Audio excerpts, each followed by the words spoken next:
Hey there, come a little closer to the fire with me. Not because the night is friendly, but because it's honest.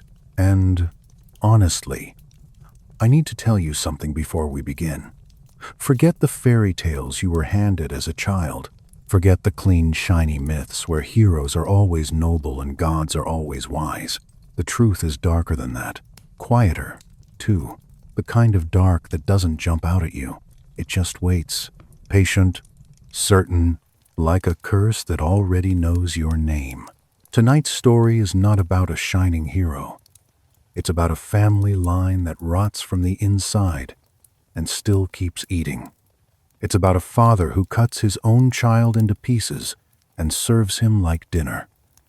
It's about a king who feeds his brother the flesh of his brother's sons, then watches him swallow.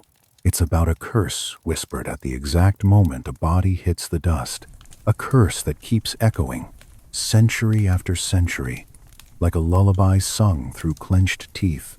If you find a strange kind of peace in this darkness, if this slow, haunted history helps your mind loosen its grip, leave a like, maybe subscribe, not as a loud gesture, more like placing a small candle in the window, so you can find your way back here when you need to. Now, let your shoulders sink, let your jaw soften. If you can, dim the lights, or close them entirely. Let the room become a gentle cave around you. Feel the air on your skin, the cooler layer near your cheeks, the warmer layer near the blanket or pillow. Listen for the tiny sounds, fabric shifting, your breath moving in and out, the faint electrical hum of a world that keeps working even when you're allowed to stop. Good, that's it. And while you settle, I want you to imagine this fire beside us. The wood is old, dry. It cracks softly as the heat opens it up. A little spark lifts, floats, dies. The flame throws slow shadows across stone walls.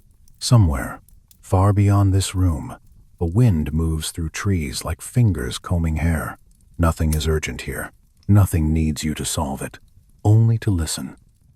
Because our story begins in a place where the gods once sat down to eat, not in a temple with clean marble steps, not in a bright palace, in a mind, in a hunger, in an arrogance so heavy it bends the world around it. His name was Tantalus, and I always feel something unsettling when I say that name, because it sounds like temptation, doesn't it? Like the mouth watering before the bite. You know that feeling, right? When you want something you shouldn't want, and the wanting itself feels like a kind of fever behind the eyes. Tantalus was a king, rich enough that he could have lived his whole life without ever hearing the word no. He lived close to the gods, too close. He was invited to their tables, to their feasts, to the shimmering gatherings where nectar ran like rivers and laughter sounded like music. That kind of closeness can make a human forget their size. It can make them think they are equal. It can make them wonder, what if I tested them? What if I proved that even the gods can be fooled? And here is the first soft, sickening truth. Cruelty often begins as a question. What if I did something unthinkable and watched what happens? Tantalus had a son named Pelops, a child with warm skin, the kind that holds the sun for a while after evening comes. A child who trusted the world the way children do without needing reasons. He would run across the courtyard stones with bare feet, and the stones would still be warm, and his laughter would tumble out of him like water spilling from a cup. Tantalus looked at that trust, and he saw an ingredient. I know, even saying it makes the stomach tighten. I'm sitting by the fire with you, trying to keep my voice low, and still there's a part of me that wants to look away from the story. That's how you know it's real myth, the old kind. It doesn't care about comfort. It cares about the shape of human sin. Tantalus invited the gods to a feast. Imagine the preparations. Servants moving through halls that smell of smoke and herbs. Knives being sharpened, their metal singing softly against stone. Cauldrons washed. filled, tables set with linen so pale it almost glows in candlelight, the air thick with roasted spice and sweet wine. A feast is supposed to be a celebration. A feast is supposed to be life. But in the back of the palace, in a quiet room where the light doesn't reach as well, there is a small body, Pelops. The child doesn't understand the adult tension in the air. He doesn't know the way silence can sharpen. He doesn't know that sometimes the hands that lift you can also end you. Tantalus does not shout. That's part of what makes it worse. He is calm. He does it like a man handling meat, not like a man touching his own blood. A grip around a thin arm. A moment of weight shifting. A quick movement, practiced, efficient. A blade that goes where it is told. And then the unmaking. I won't flood you with gore. That isn't the point tonight. The point is the coldness, the way cruelty can move with steady hands, the way the mind can turn a child into an object when pride demands it. The pieces of Pelops are cooked, boiled, some say, stewed, mixed with rich sauces, laid out in bowls, plated beautifully. The kind of meal that glistens under torchlight, the kind of meal that smells good. And that detail, the smell, that's the part that always lingers with me, because scent is intimate. Scent goes into you without permission. It wraps around memory, around comfort. It makes the horror feel domestic. Then the gods arrive. Picture them, not as distant stars, not as marble statues, but as presences, heavy, bright. The room changes when they enter, as if the air suddenly remembers it can be sacred. The flames in the torches steady themselves, like they're paying attention. They sit, they eat. For a moment, Tantalus watches their faces the way a gambler watches dice. He wants a reaction. He wants proof. He wants to feel powerful. Most of the gods sense it at once. Their mouths stop. Their eyes sharpen. Their silence becomes judgment. All except one, Demeter. Because Demeter is not fully present, her daughter, Persephone, has been taken into the underworld, and grief is a veil over her senses. You know grief, don't you? That fog where the world becomes muffled, where your hands move but your mind is somewhere else, replaying a single moment over and over. Demeter eats, just a bite, and in that bite, a shoulder, a piece of flesh that should never have been on a platter. When she realizes it's too late, the room goes still in a way that makes the skin prickle. The gods rise like a storm, standing up. Tantalus's pride collapses in one instant into terror. But even terror can't undo what he's done. They punish him? Of course. They send him to the underworld. They make him stand in water that recedes when he bends to drink, beneath fruit that lifts away when he reaches. Forever hungry, forever thirsty, forever almost. A punishment shaped like the desire that drove him. But the story doesn't end in the underworld. It never does. Curses are rarely tidy, because the gods, they look at what's left of Pelops, and they decide to restore him. They gather the pieces. They reassemble. The child, as if life were a puzzle they could solve. They warm him back into being. Yet there is a missing part. The piece Demeter ate cannot be returned, so the gods replace it. They give Pelops an ivory shoulder. Think about that for a second. A boy, grown into a man, with a part of him made from something pale, polished, unnatural. A permanent reminder, embedded in his body, that he was once turned into a meal for divine pride.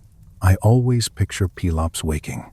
Not dramatically, not like in a modern movie, more like a slow return, a blink, a breath that hesitates, a sense of wrongness, like your tongue discovering a chipped tooth. He lives, but he lives marked. And maybe that's the first lesson of this dark lineage. Even when the body is repaired, the story stays broken. Pelops grows older, and the world tries to treat him like a prince, like a man with a future. He learns to ride horses, to speak in courts, to smile at banquets where people laugh and drink. Sometimes, in the middle of a feast, the smell of cooked meat drifts up, and something inside him tightens, a memory he can't fully name, a shiver that doesn't match the room's warmth. He leaves that palace eventually. He leaves his father's shadow. He wants a life that isn't haunted by the taste of betrayal. And he hears of a princess, Hippodamia. Her father, King Oenemos, does not want her to marry, not because he loves her too much, because he fears prophecy. The prophecy says a son-in-law will kill him. So Oenemos makes a game of death. Any man who wants Hippodamia must race him in a chariot. If the suitor loses, he is killed. And the king has horses gifted by a god, horses that run like the wind has teeth. The road outside the city is littered with the evidence: skulls sun-bleached, bones half-buried, rusting fragments of chariot, wheels. The kind of landscape that tells you, quietly, that hope has been punished here again and again. Pelops still chooses to try, and if that sounds foolish, I understand. Yet, I also understand the other thing. When someone grows up under a curse, danger feels familiar. It feels like home. Sometimes you walk toward what will hurt you because at least you recognize it. Pelops meets Hippodamia in secret. Imagine her in a corridor at dusk, her feet silent on stone, her breath shallow, because fear has taught her to be careful. A young woman with a life held hostage by her father's paranoia. When she looks at Pelops, she isn't seeing a hero. She's seeing a possibility, a crack in the wall. They speak in whispers. Their words are quick, urgent. Their fingers almost touch, then pull back, because even tenderness can feel risky in a place like that. Pelops tells her he will race. Hippodamia's eyes flick to the dark outside, to the road where men have died. She swallows. Her throat moves like she's forcing down a scream. Then she says she will help him, because there is a man named Myrtilus. Myrtilus is the king's charioteer. He is the one who checks the wheels, oils the axles, tightens the pins that hold everything together. He is the kind of person who stands close to power without ever being allowed to hold it. Pelops approaches Myrtilus with an offer. A bribe, some say. A promise, maybe even affection. It depends on which telling you listen to. Tonight, by our quiet fire, I'm going to tell it the way it feels most human. Pelops looks at Myrtilus and sees another hunger. Not for food, for recognition, for a life that matters. So Pelops speaks softly. He promises Myrtilus a reward if he helps sabotage the king's chariot. Just enough. One small failure at high speed. Myrtilus hesitates. His hands are stained with oil, with work, with the unseen labor of keeping royalty alive. His eyes flick to the king's stables, to the horses stamping and snorting, their breath steaming in the cool air. He knows what failure means. He knows the king's anger. Still, he agrees, because temptation is contagious, because being near a cursed family is like standing too close to a fire. You don't notice you're burning until the smell reaches you. On the morning of the race, the sky is pale, washed out, like it hasn't decided whether to be kind. The road stretches ahead, dust waiting to rise. The crowd gathers, hungry for spectacle. They pretend it's tradition. They pretend it's sport. It's execution, dressed in ceremony. Pelops climbs into his chariot. He wraps his fingers around the reins. The leather is rough, slightly damp from morning air. His heart beats slow at first, then quicker, a rhythm in his chest like hooves. Oenemos takes his place beside him, smiling with the confidence of a man who has buried too many challengers to believe in loss. The signal is given. The chariots surge forward. Wheels bite into dirt. Dust bursts up like smoke. Horses scream in their throats, muscles rippling under skin. Pelops feels the speed as a vibration through his bones. The world narrows to the road, the wind, the pull of reins. His eyes water from the rush.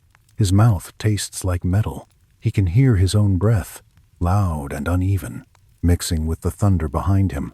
And behind him, the king gains. Because the king's horses are divine. They eat distance. They chew up hope. Pelops can feel it. That shadow closing. That familiar sensation of doom breathing at his back.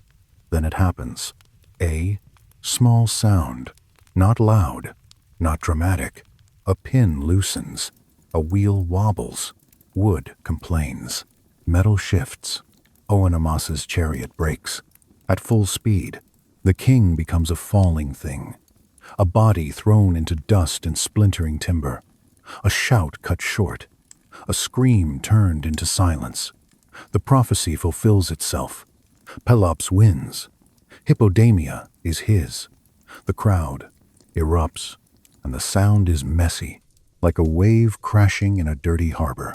And in the aftermath, while people celebrate, while the dust settles in slow spirals, while the horses are calmed, Myrtilus approaches. He wants his reward. He stands close, his face tight, his hands still smelling of axle grease. His eyes are sharp with expectation. Pelops looks at him. And this is where the curse finds fresh soil, because Pelops does not want to pay, or perhaps he is afraid of what Myrtilus knows, or perhaps power has already changed the taste in his mouth. Whatever the reason, Pelops betrays him. Some tellings say he pushes Myrtilus into the sea. Others say off a cliff. Either way, it is a fall, a sudden drop, wind roaring in ears, sky spinning, the shock of cold water or sharp rocks waiting below. And as Myrtilus dies, he curses Pelops, not with a theatrical speech, with a final breath, with the last tight thread of life, pulling a word out of him like a splinter. A curse that does what curses always do. It keeps going, even when the mouth that spoke it is gone. Pelops returns home with Hippodamia. He builds a kingdom. He fathers sons, Atreus, Thyestes, and the fire beside us crackles, because you can feel what's coming, can't you? That quiet certainty, like footsteps in a hallway you can't see. If you're sleepy already, let that sleepiness spread. Let it blur the edges of the room. Your body doesn't have to brace itself. You're safe here. We're only opening the door, just a little. And beyond that door, the next generation is already sharpening knives. The house Pelops builds looks beautiful from a distance. That's how these stories always get you. A palace catches the moonlight, and you think it means safety. Columns rise, white and proud, and you imagine music drifting through open windows. Servants move like quiet shadows, carrying bowls of olives, warm bread, wine, dark as garnet. A courtyard fountain murmurs. A garden breathes out the scent of crushed time when someone walks through it. Yet, when you step closer, you notice the things that don't belong. A stain in the stone that never quite fades. A corner where the air feels colder, even on a warm day. A hush that settles too fast after laughter, like the building is listening. Thick walls remember. Families leave fingerprints on the world. Atreus and Thyestes grow up inside that memory. Brothers, blood, two boys who learn early that love in their house is a complicated thing, tangled with rivalry, with hunger, with the need to be chosen. I always picture them as children first, because it makes the later horror feel sharper. Small hands gripping wooden practice swords, bare feet slapping against polished floors, their voices echoing in long corridors where grown men speak of politics in low tones. Sometimes they sneak into the storerooms. There's a particular smell there, grain and dust, dried figs, the faint sourness of wine seeping from a cracked amphora. They steal sweetness. They chew quickly, eyes wide, as if pleasure itself might be punished. And in that place, in that stolen sweetness, they make promises. We'll protect each other. We'll rule together. We'll never become like the ones before us. You know that kind of promise, don't you? The one you make when you still believe you can outrun your own history. Then they grow. Their shoulders broaden. Their voices deepen. Their eyes take on that adult look. The look that measures rooms, that calculates, that hides. Power arrives like a scent you can't stop breathing. Once it's in your lungs, it changes the way you speak. Pelops dies, eventually, not in peace, not with clean closure. More like a door closing in a storm, leaving a draft behind. He leaves a throne. He leaves a kingdom. He leaves two sons who both believe the throne belongs to them. Atreus becomes king. The crown sits on his head like a weight that presses down into thought. Gold can be beautiful. Gold can also feel like trap. Thyestes smiles in public. He claps his brother's shoulder. He drinks to his health. He tells jokes that make courtiers laugh. Inside, something gnaws. It's not just ambition. It's that old family disease. The need to take. The need to prove. The urge to turn love into possession. Thyestes seduces Atreus' wife. A quiet betrayal, tucked into linen sheets, hidden behind the polite rhythms of court life.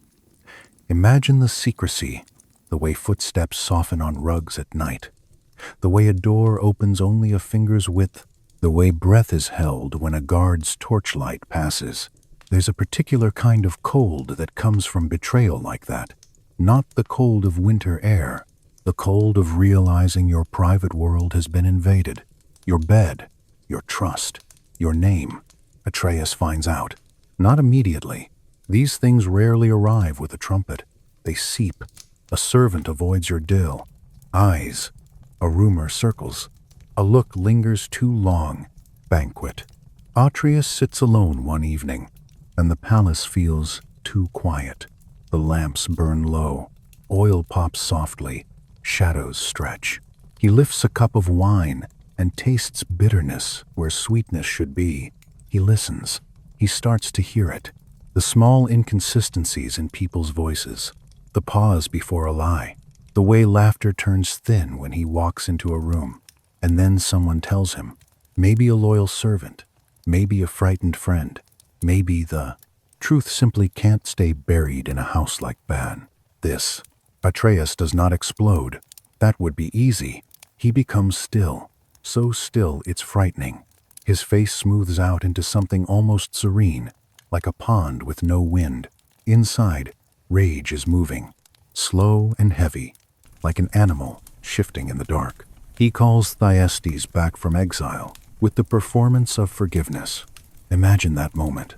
Thyestes walking through the palace gates, feeling the sun on his forehead, hearing the familiar clack of sandals on stone. He smells roasted meat from the kitchens, and his stomach turns with anticipation. Home smells like food. Home smells like comfort. That's the trick. Atreus meets him with open arms. A hug, a clap on the back, a warm smile that reaches the eyes just enough to look convincing. Thyestes relaxes. That relaxation, that tiny surrender, it's important. It's the moment the knife goes in, metaphorically, before the real knives even appear. Atreus announces a feast of reconciliation, a feast to heal the family, a feast so lavish the whole court can't stop talking about it. Servants rush through corridors.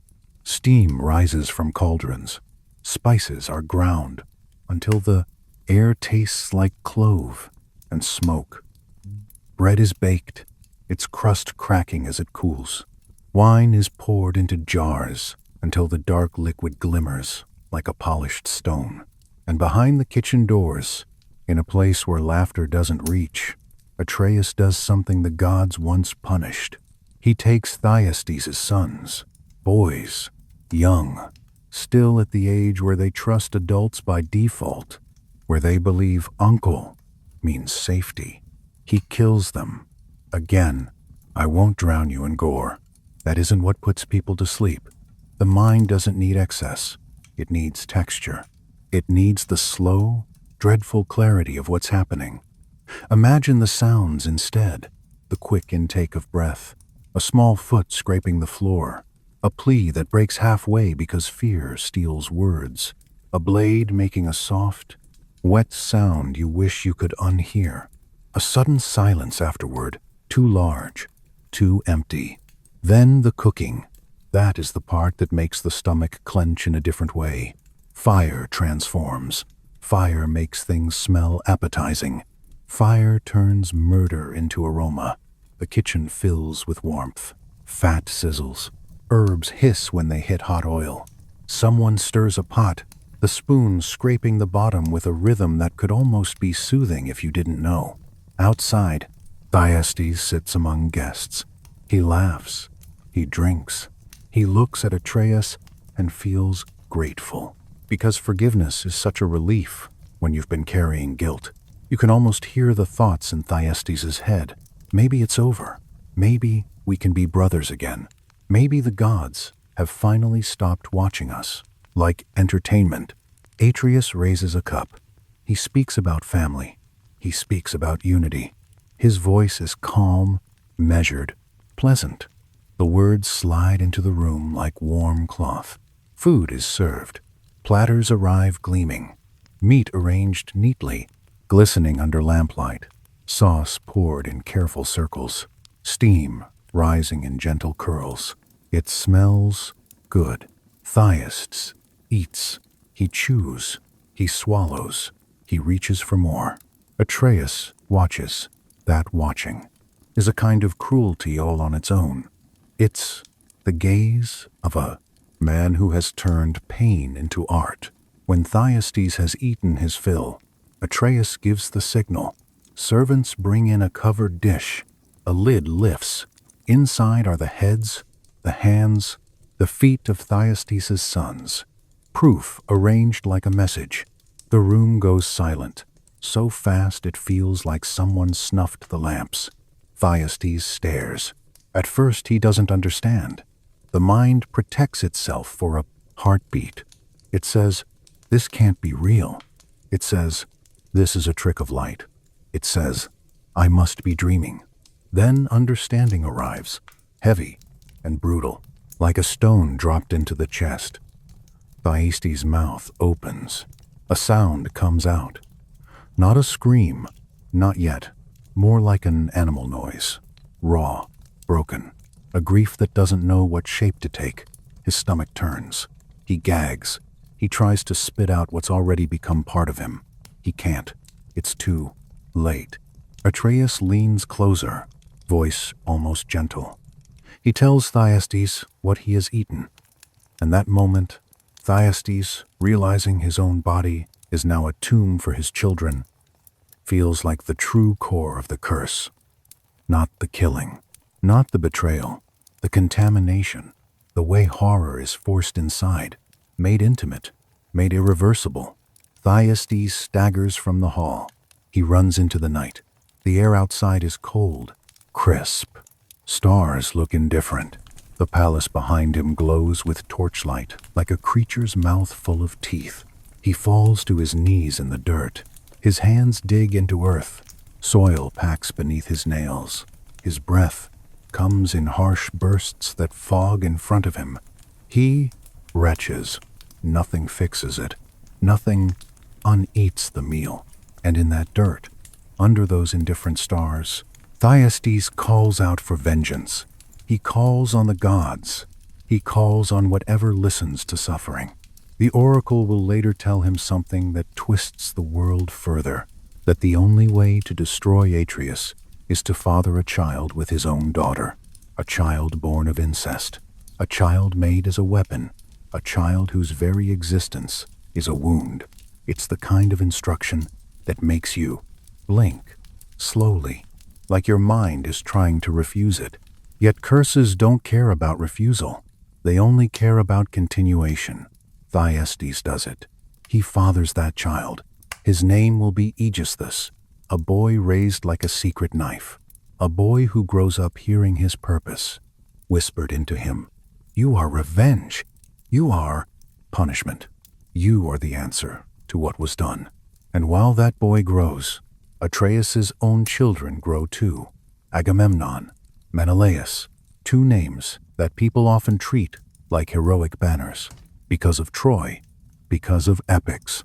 Tonight, by our low fire, they are still just boys inside a cursed house, breathing air that tastes faintly of old blood. Agamemnon learns to stand straight. He learns to command. He learns that fear is useful. Menelaus learns to smile. He learns charm. He learns the kind of politeness that hides sharpness. They watch adults lie. They watch power shift like a shadow on a wall. They learn the lesson their family teaches best. Love is unstable. Trust is temporary. If you want to survive, you must strike first. If your eyelids are heavy now, let them be heavy. It's okay. The story can keep moving even as you drift. My voice can carry the weight for you. Picture the palace again. Quiet at night. Torches burn low along corridors. A guard coughs softly, trying not to sound tired. Somewhere, a dog sighs in its sleep. The stone floors hold the day's warmth, releasing it slowly, like a breath. In a private chamber, Atreus sits alone. He thinks he has won. He thinks revenge has made him safe. He doesn't notice the shape of the future moving toward him. Aegisthus is growing. Clytemnestra is waiting. A war is coming that will demand blood as payment for wind. And when the time arrives, this house will learn something even worse than cannibal feasts. It will learn that the deepest betrayals often happen in bed, in bathwater, in the warm domestic places where you lower your guard. For now, though, let the fire beside us soften your thoughts. Let the crackle become distant. Let your breathing slow. The curse is still speaking. It always is. I want to linger for a moment with Thyestes after he leaves the hall, because people imagine vengeance like a clean arrow shot, flown, landed. Real vengeance is wetter than that. It drips, it clings, it follows you into the smallest, most private seconds. Thyestes stumbles through the palace courtyard. The stones are uneven, chilled by night air. His sandals slap, then skid. A fountain keeps running, because water doesn't care about human disasters. It splashes softly, almost politely, as if trying to wash the sound of screaming out of the world. He leans over the fountain basin and drinks, not because he's thirsty, because his mouth tastes like fat and salt and something he can't name. Because water is the first thing we reach for when we want to erase a moment. The cold hits his teeth. It shocks him, makes him shiver. For a heartbeat, he's a child again, punished, humiliated, desperate for comfort. He looks down into the water. His reflection is broken by ripples, a face split into fragments. He doesn't recognize it. Whose mouth is this? He thinks. Whose stomach is this? He presses both hands against his belly, under his palms. His body is warm, alive, working, digesting. That's the unbearable part. His own flesh is doing what flesh does, without morality, without shame. Breaking food down, taking it in, making it part of him. A sob rises. He swallows it. It comes out anyway, a sound too ugly to control. Then he runs, out through the gate, past sleeping guards who lift their heads too late, down roads that smell of dust and manure and distant sea. The night air cuts into his lungs like thin knives. He doesn't slow. He can't. If he stops, the images catch up. When he finally collapses, it's not graceful. It's a fall, knees striking earth, hands sinking into soil that feels damp beneath the surface. The ground is cool, firm, indifferent. He retches. His throat burns. His eyes water. Spit strings from his lips. Nothing comes that can fix it. Nothing can. He ends up lying on his side, cheek against dirt, breathing in the smell of earth. It's a simple smell, ancient, clay and root and decay. It reminds him that everything returns to the ground eventually, even kings, even children. even curses. He stares up, at the stars. They look clean, sharp, too far, away to care. And he whispers to them anyway. Not a prayer like the kind you say when you want comfort. A prayer like a threat. A prayer that says, I will not let this be the last word. When dawn begins to lighten the horizon, it's not gentle. It's a slow paling, like bruised skin turning yellow. Birds start to call, uncertain at first, then steadier. Life keeps doing what it does, because life is stubborn. Thyestes goes to the oracle. Picture the journey, a long road where heat rises from stone, a cloak sticking to his back, dust coating his tongue. He walks for hours, then days. Each step thuds like a heartbeat. He can't escape. He passes farmers who glance up, then look away, sensing tragedy on him the way animals sense smoke. At the oracle's sanctuary, the air smells of laurel and old incense. Priests move softly, as if loudness might crack the sacred space. A thin stream of water trickles somewhere, steady, soothing. It would be peaceful if you didn't know what questions are asked here. Thyestes waits. Waiting is its own torment. Time stretches. Flies buzz. A candle flame trembles, then steadies. He stares at the flame and thinks of cooking fires, and bile rises again. Finally, the oracle speaks. Not in a clear sentence. Oracles rarely give you the mercy of clarity. It comes in images, in riddles, in the kind of truth that feels like a hand closing around the throat. Thyestes hears it anyway. To destroy Atreus, you must plant your revenge inside your own blood. You must lie with your daughter. You must make a child who is both son and grandson, both innocence and weapon. I always pause there in my mind, because even in a house that serves children as meat, this feels like a new depth, a new kind of violation, a harm that reaches forward before it even happens. Thyestes leaves the sanctuary with the oracle's words crawling inside his skull. He tries to resist. At least, I want to believe he tries. I want to believe there's a moment where he stands alone on a hillside, wind tugging at his hair, and he whispers, no. I want to believe his hands shake. I want to believe he feels sick. Then the sickness becomes purpose. Curses do that. They turn disgust into destiny. His daughter Pelops, in some tellings, does not know what is being arranged around her. She lives in the ordinary softness of youth, braiding her hair, laughing with friends, touching flower petals and thinking the world is mostly safe. Thyestes comes to her at night. The lamp is low.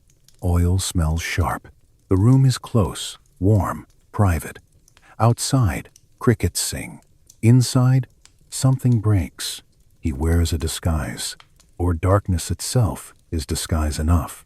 He takes what he wants, what the oracle demanded, what revenge insists upon. When it's done, he leaves. Pelops lies still, staring at the ceiling. The world has tilted. She doesn't yet have language for what happened, only sensations. The weight, the heat, the fear, the numb aftermath where the body feels like it doesn't belong to you. Later, she will carry a child, Aegisthus. He is born on a day when rain falls softly, washing dust into little rivers along the road. Midwives murmur. A candle gutters. A baby cries, angry at the cold air.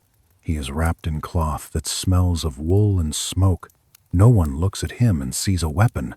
They see a small, red-faced life, a tiny fist opening and closing, grasping at nothing. A mouth rooting for milk. A body that fits in two hands. That's part of what makes him terrifying. He begins as every human begins, helpless. He grows in the shadow of secrets. Whispers follow him like a draft under doors. Adults fall silent when he enters a room. He is loved, perhaps, in the way people love a child who reminds them of pain, tenderness mixed with dread. As he gets older, he notices things. Children always do. He notices how some people won't meet his eyes, He notices how one man watches him from a distance, face hard, jaw clenched. Thyestes, his true father, waiting for the right moment to claim him. And in the palace of Atreus, the world keeps pretending it is normal. Agamemnon trains with spear and shield. The clang of metal carries through courtyards. Sweat shines on young skin. A tutor's voice counts steps, corrects posture, demands discipline. Menelaus learns the politics of smiles. He sits at feasts and watches which man laughs too loudly, which woman looks away when certain names are spoken. He learns that survival is often about reading rooms. At night, both brothers lie in their beds, listening to the palace settle. There's a sound palaces make when everyone sleeps, a deep, creaking exhale, wood cooling, stone holding cold, a distant guard changing position, armor faintly rattling. Somewhere, a servant coughs, muffled behind a wall. Sometimes Agamemnon dreams of a deer in a forest. Sometimes Menelaus dreams of a woman with hair like firelight. Dreams arrive before you understand them. Dreams warn you in symbols you only decode later. Years pass. Atreus believes he has sealed the wound. He believes the feast solved the rivalry. He believes fear will keep Thyestes powerless. He doesn't realize fear is a seed. It grows roots. It cracks foundations. Aegisthus becomes a young man. His shoulders broaden. His hands callous from training. His eyes sharpen into something that doesn't feel youthful at all. He has been told his purpose in fragments, glances, half sentences, the way older men grip his arm a little too hard and say, "One day, you'll make things right." One night, Thyestes finally tells him the whole truth. Imagine that conversation.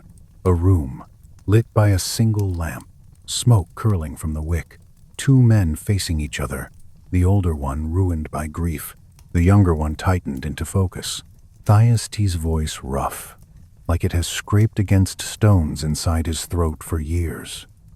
Aegisthus listening, face unreadable, because shock sometimes looks like calm. "You are my son," Thyestes says. "You are also something else. You were made for revenge." Aegisthus doesn't cry. He doesn't shout. He just sits very still.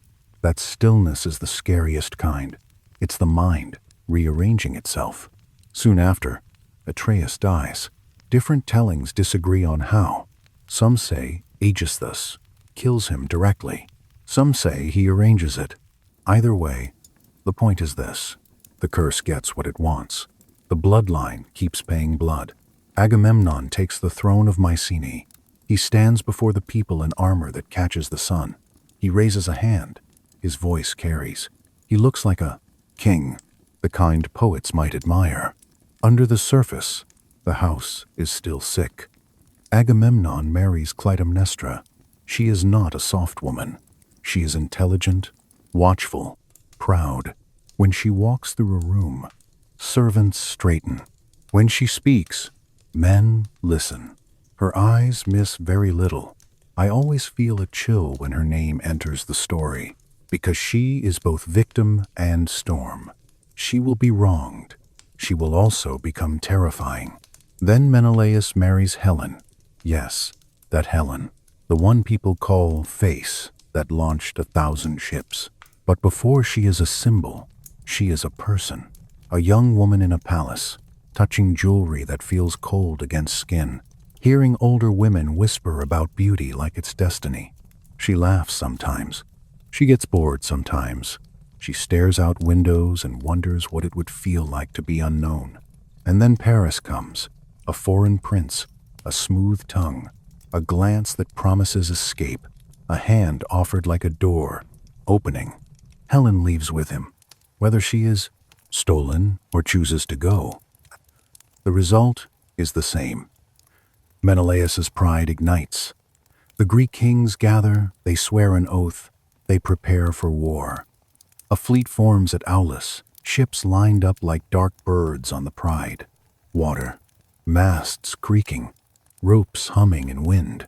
Men sharpening blades, polishing shields, muttering prayers to gods who have always loved blood. Agamemnon stands on shore and looks at the sea. He wants glory. He wants victory. He wants the world to say his name with respect. The wind does not blow. Days pass. Sails hang limp. Heat shimmers above. Sand. The smell of tar and sweat thickens. Men grow restless. Animals cry in distant pens. The ocean lies flat, indifferent, as if it is holding its breath. A seer speaks. Artemis is angry. He says, "A sacred deer has been killed. A boast has been made. A boundary crossed. The goddess demands a payment for wind, a life." Agamemnon's daughter, Iphigenia. Let that name settle softly. Iphigenia, a girl. A child who trusts her father. A child who believes. The world is ordered that adults keep promises. Agamemnon hears the demand and feels the old family curse coil tighter. He thinks of Tantalus. He thinks of meals. He thinks of blood on tables. He thinks, for a moment, of refusing. Then he thinks of the fleet, the kings watching, the shame of failure, the hunger of ambition. He chooses. And somewhere, in a distant palace, a girl is being told to dress in her best clothes because she is going to meet her future husband, Achilles. Imagine the excitement in her chest, the flutter in her stomach, the way she smooths her dress, the way she smiles shyly, the way she believes she is walking toward love. That is the cruelest kind of lie, a lie made of silk and ceremony. We won't step fully into that sacrifice yet. Not tonight, not in this part of the tale. Just feel it approaching, like a change in weather, a pressure in the air, a silence gathering. If your breathing has slowed, keep it slow. If your thoughts are drifting, let them drift. My voice can be the thread you hold, loose, gentle. The house of Atreus is moving toward its next bloody turning, and the wind is waiting for payment. Hey there, stay with me by the fire a little longer. The shore at Aulis doesn't look like a place where legends are born. It looks ordinary. That's the unsettling thing. Sand packed hard by many feet, pebbles that click when you step on them, salt air that dries the lips and leaves a faint crust at the corners of the mouth. The sea is close enough to smell, but it lies flat, stubborn, like an eye refusing to blink. Ships crowd the waterline, dark hulls, tall masts, ropes drawn tight, humming softly whenever the breeze even thinks about showing up. But the breeze never commits. Day after day, the sails hang like tired fabric. Men pace, armor clinks. 1,000 little irritations build into something ugly. You can feel it in the way voices sharpen, in the way laughter becomes mean, in the way a man's hand rests a bit too long on the hilt of his sword, as if the sword might explain what the gods will not. Agamemnon stands among them, as if he's made of stone.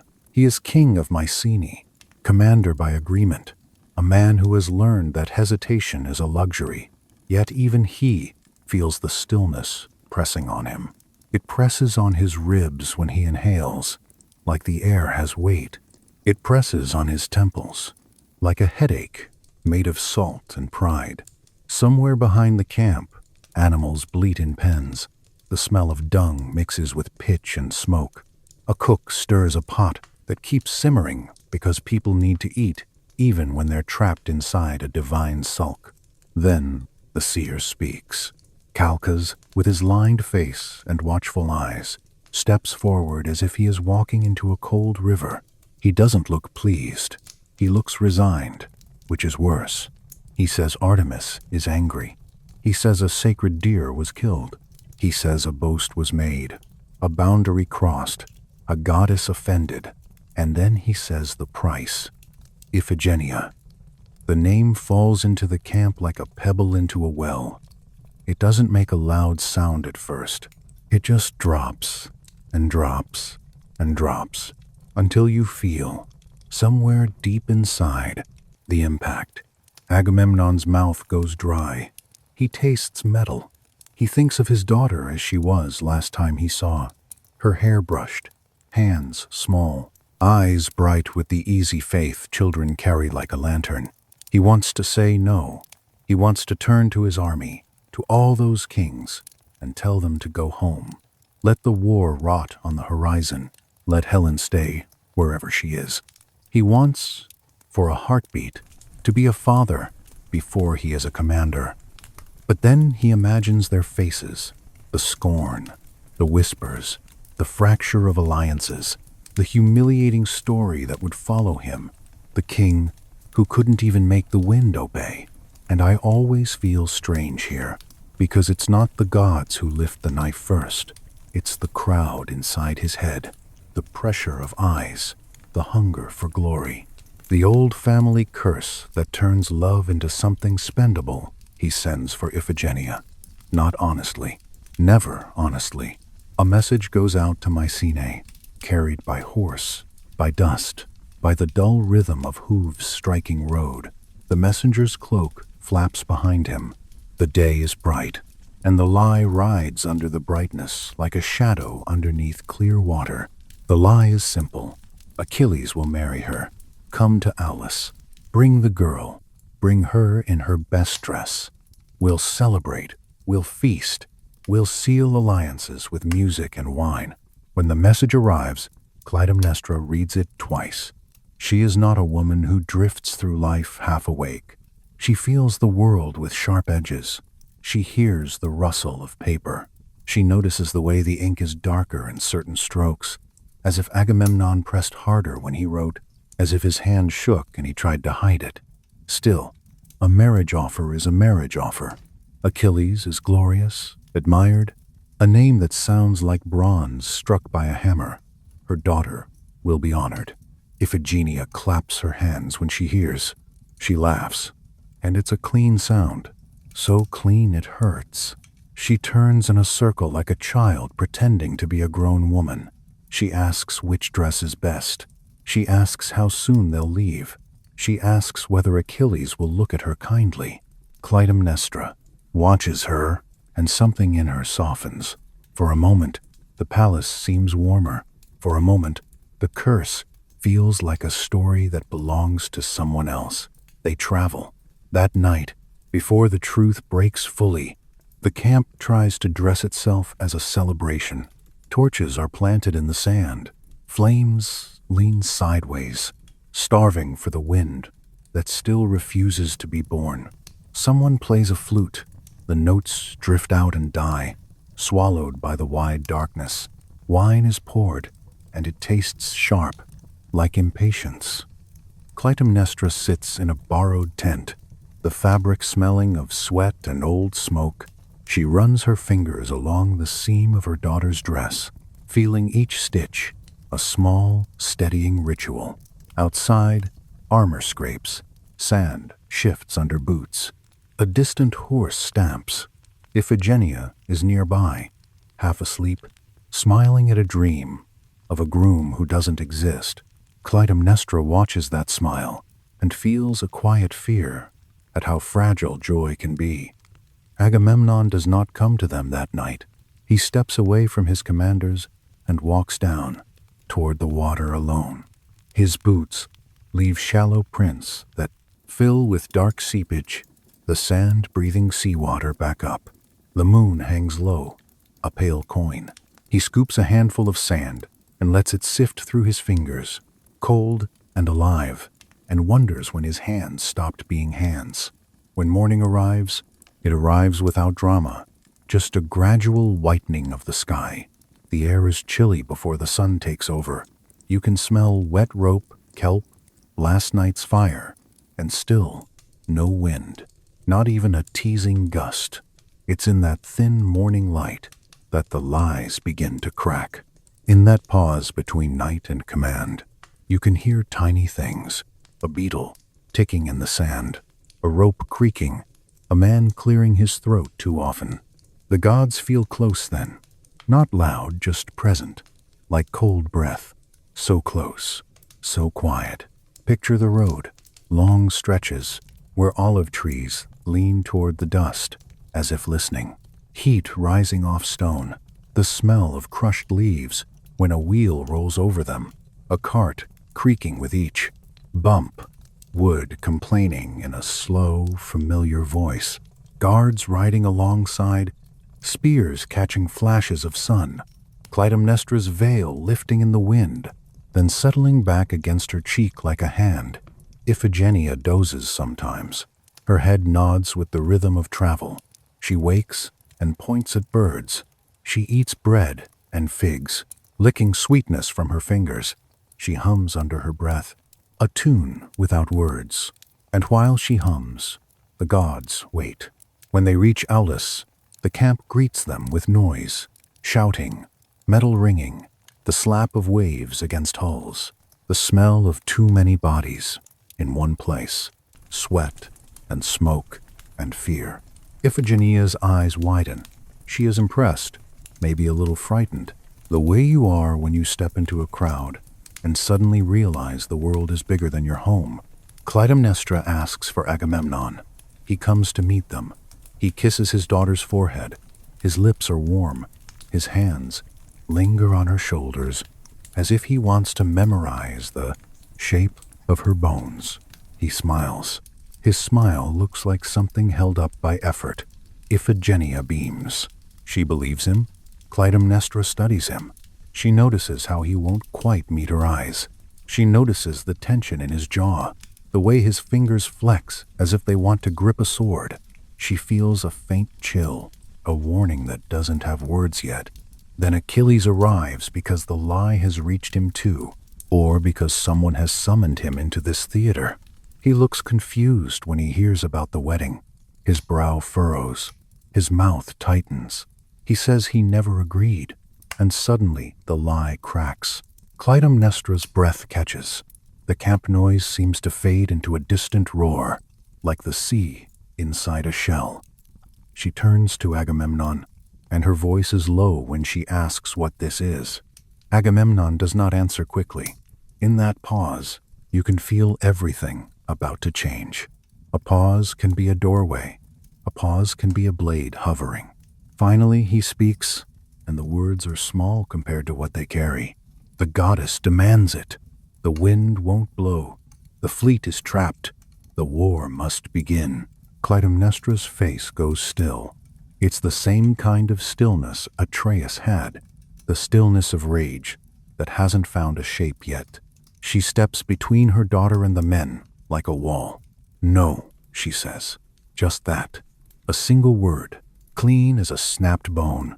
But kings gather, men argue, Calchas repeats the demand. Soldiers mutter, restless, hungry for Troy, hungry for loot, hungry for an ending to this waiting.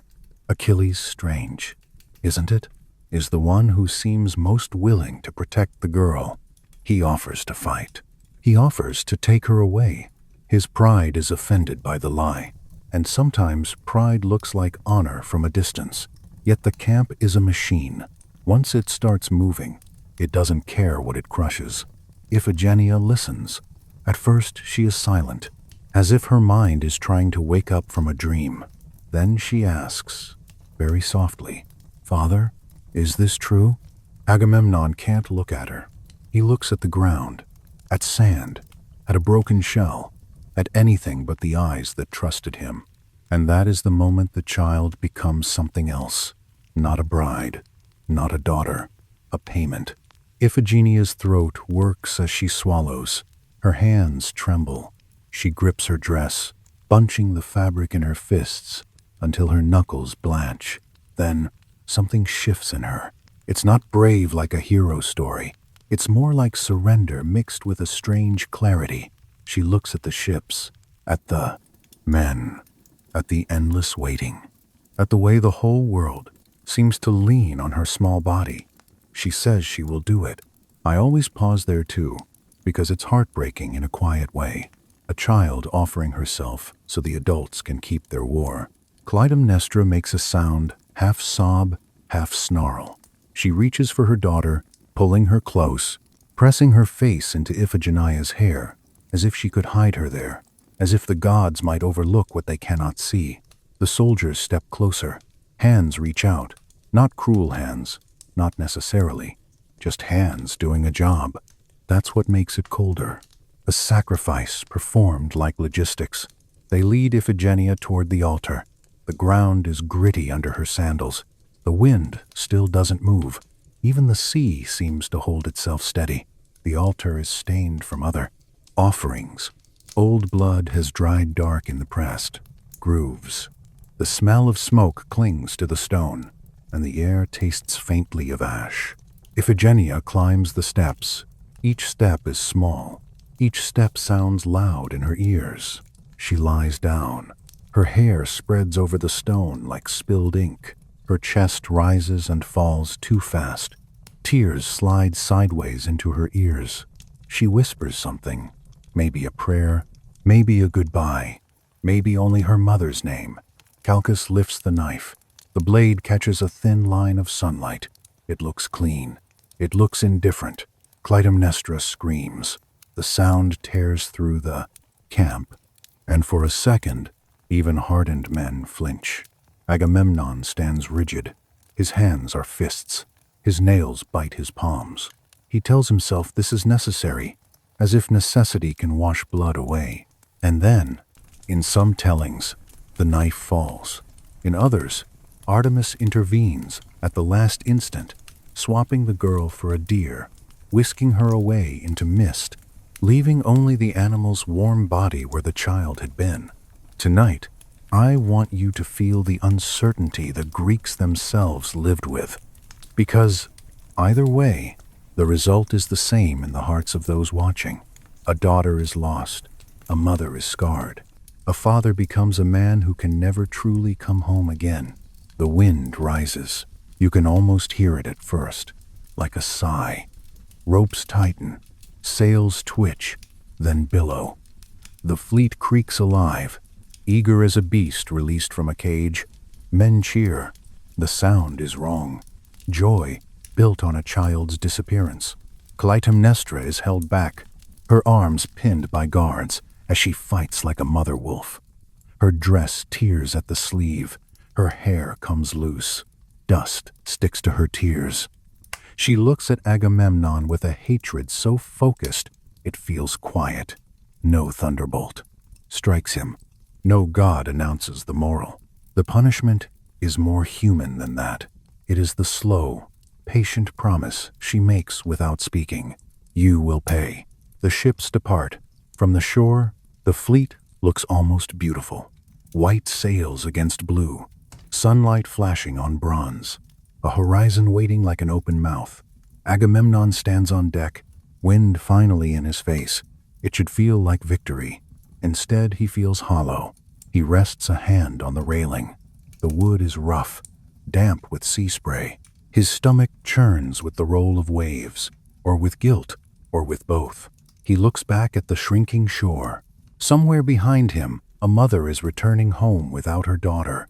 Somewhere in his mind, a knife keeps falling, over and over, in the dark.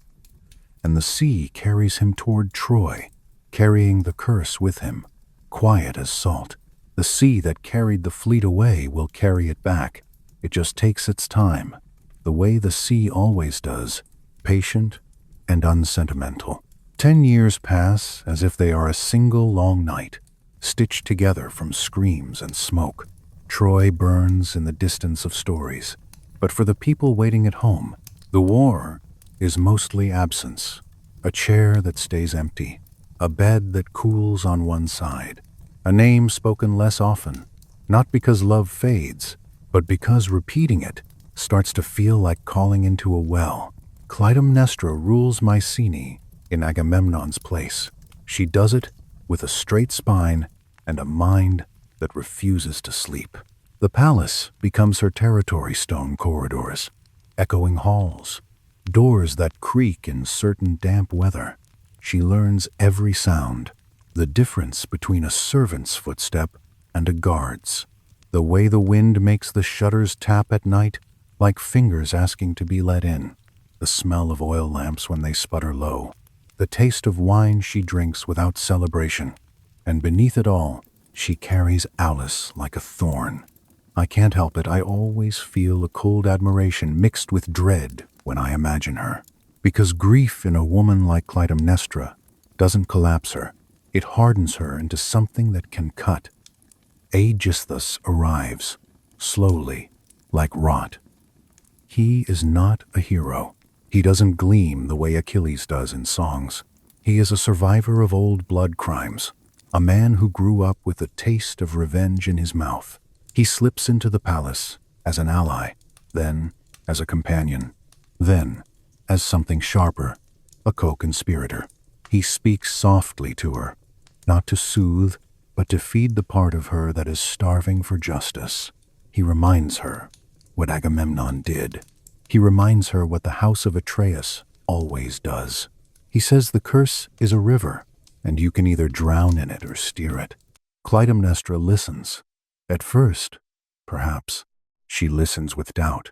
Then she listens with a steadier face.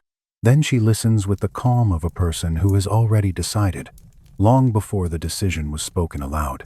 In the palace courtyard, life continues. Children chase each other around columns. Dogs sleep in patches of sun. Servants grind grain, their arms moving in circles that have been repeated for generations. The world keeps turning, and that is part of the cruelty. Time does not stop for tragedy. Now and then, messengers arrive from the front. Some come with good news, small victories, a captured ally, a shipment of bronze. Some come with nothing but a shaken expression and silence. The war eats men in mouthfuls and spits out rumors. Clytemnestra waits. Waiting becomes a skill, a discipline.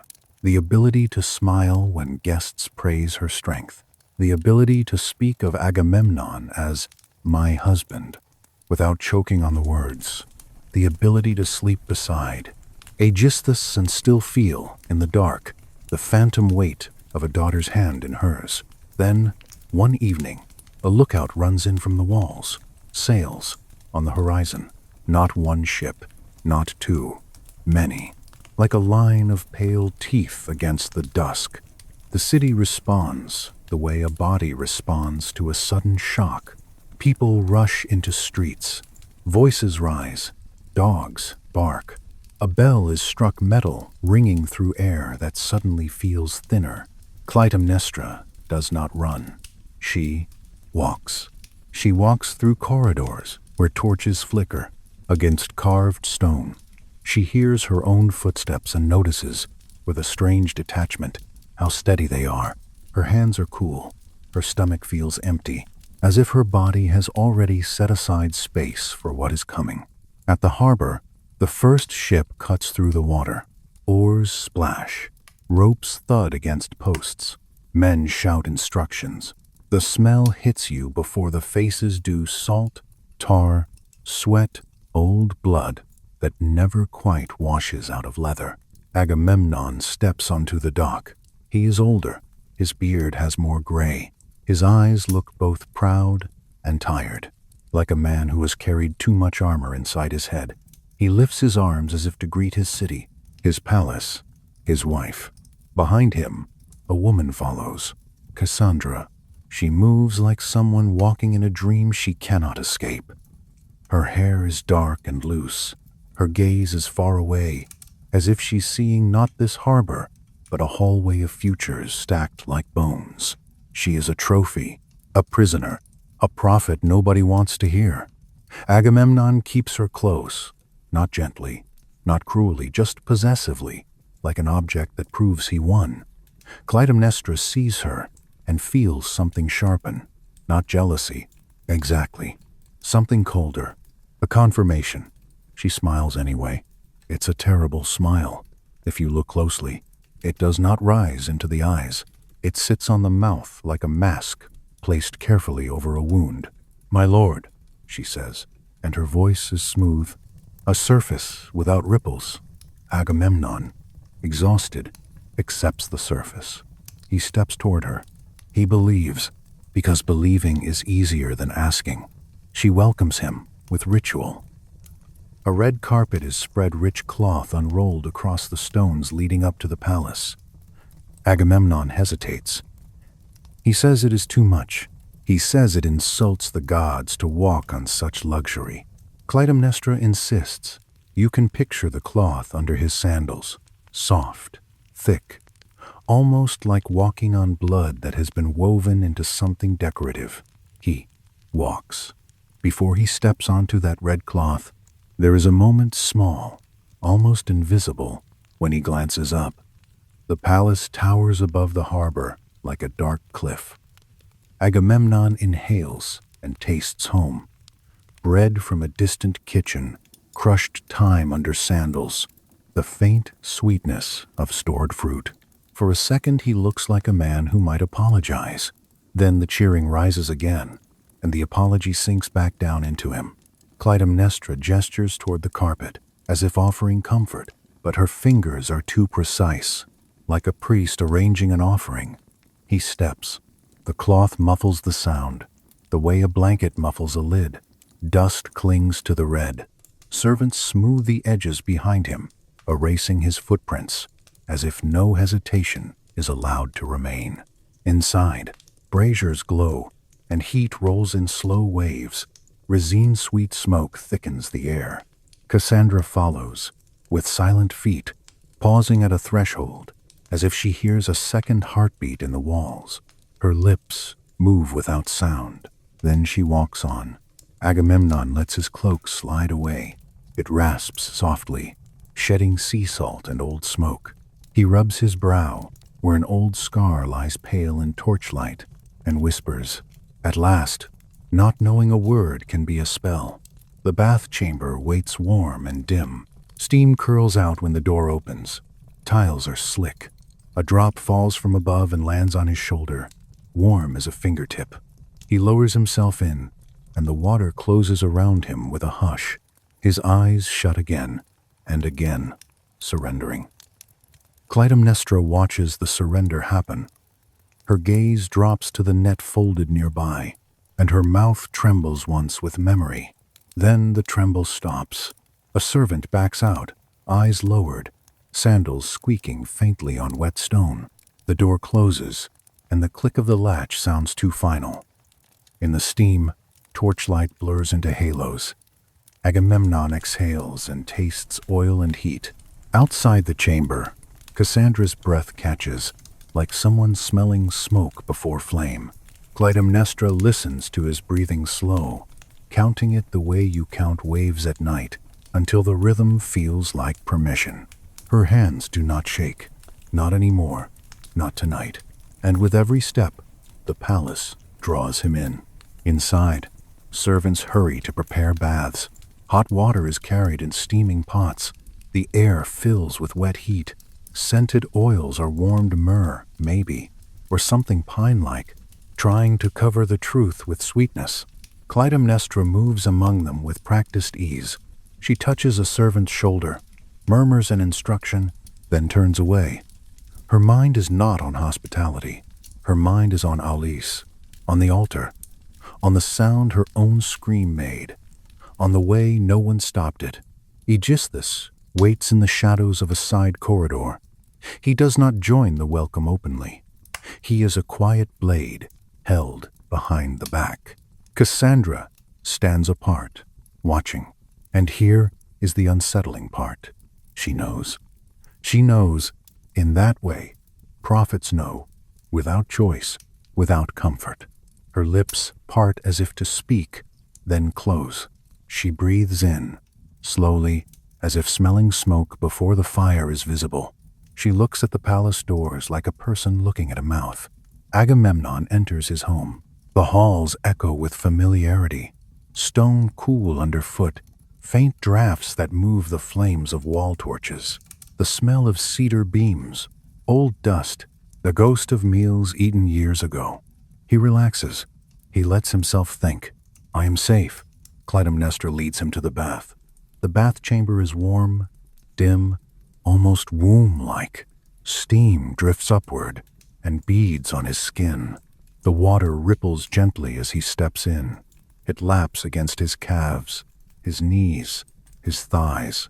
He sighs, the kind of sigh a man makes when he believes suffering has ended. Clytemnestra kneels beside the bath. She holds a cloth. She dips it into the water, squeezes it, and the water runs down her fingers in thin streams. She lifts it to his shoulder, wipes away grime. Her touch is careful, almost tender. Honestly, this is where the story becomes almost unbearable for me, because intimacy is being used as a weapon. The softness is part of the trap.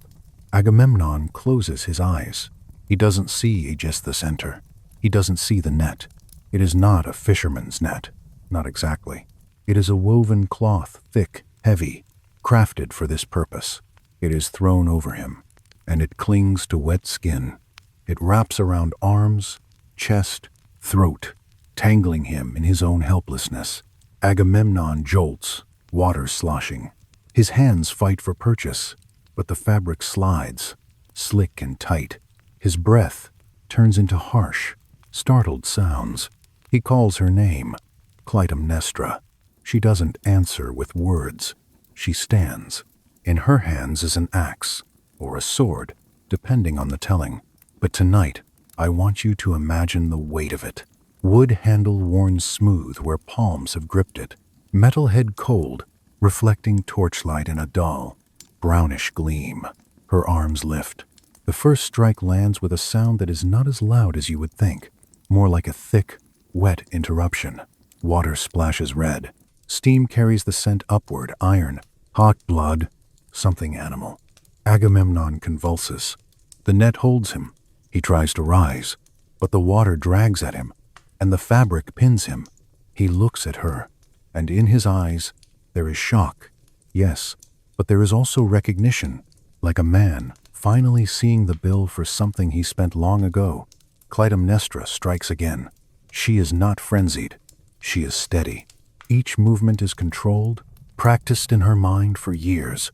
Her breath is even. Her face is pale, and her jaw is set. Aegisthus steps in. He adds his blade, because he wants to be part of the moment, because revenge is a hunger that wants proof. The bath becomes a small ocean of red. Cassandra hears. She flinches. Her hands grip the stone doorframe. She whispers, perhaps, a prayer to a god who never answered her city either. She knows she is next. She has always known. Guards lead her away, or she walks, because resistance is just another form of delay. In the courtyard, the sky is deepening into night. Stars begin to prick through, indifferent and calm.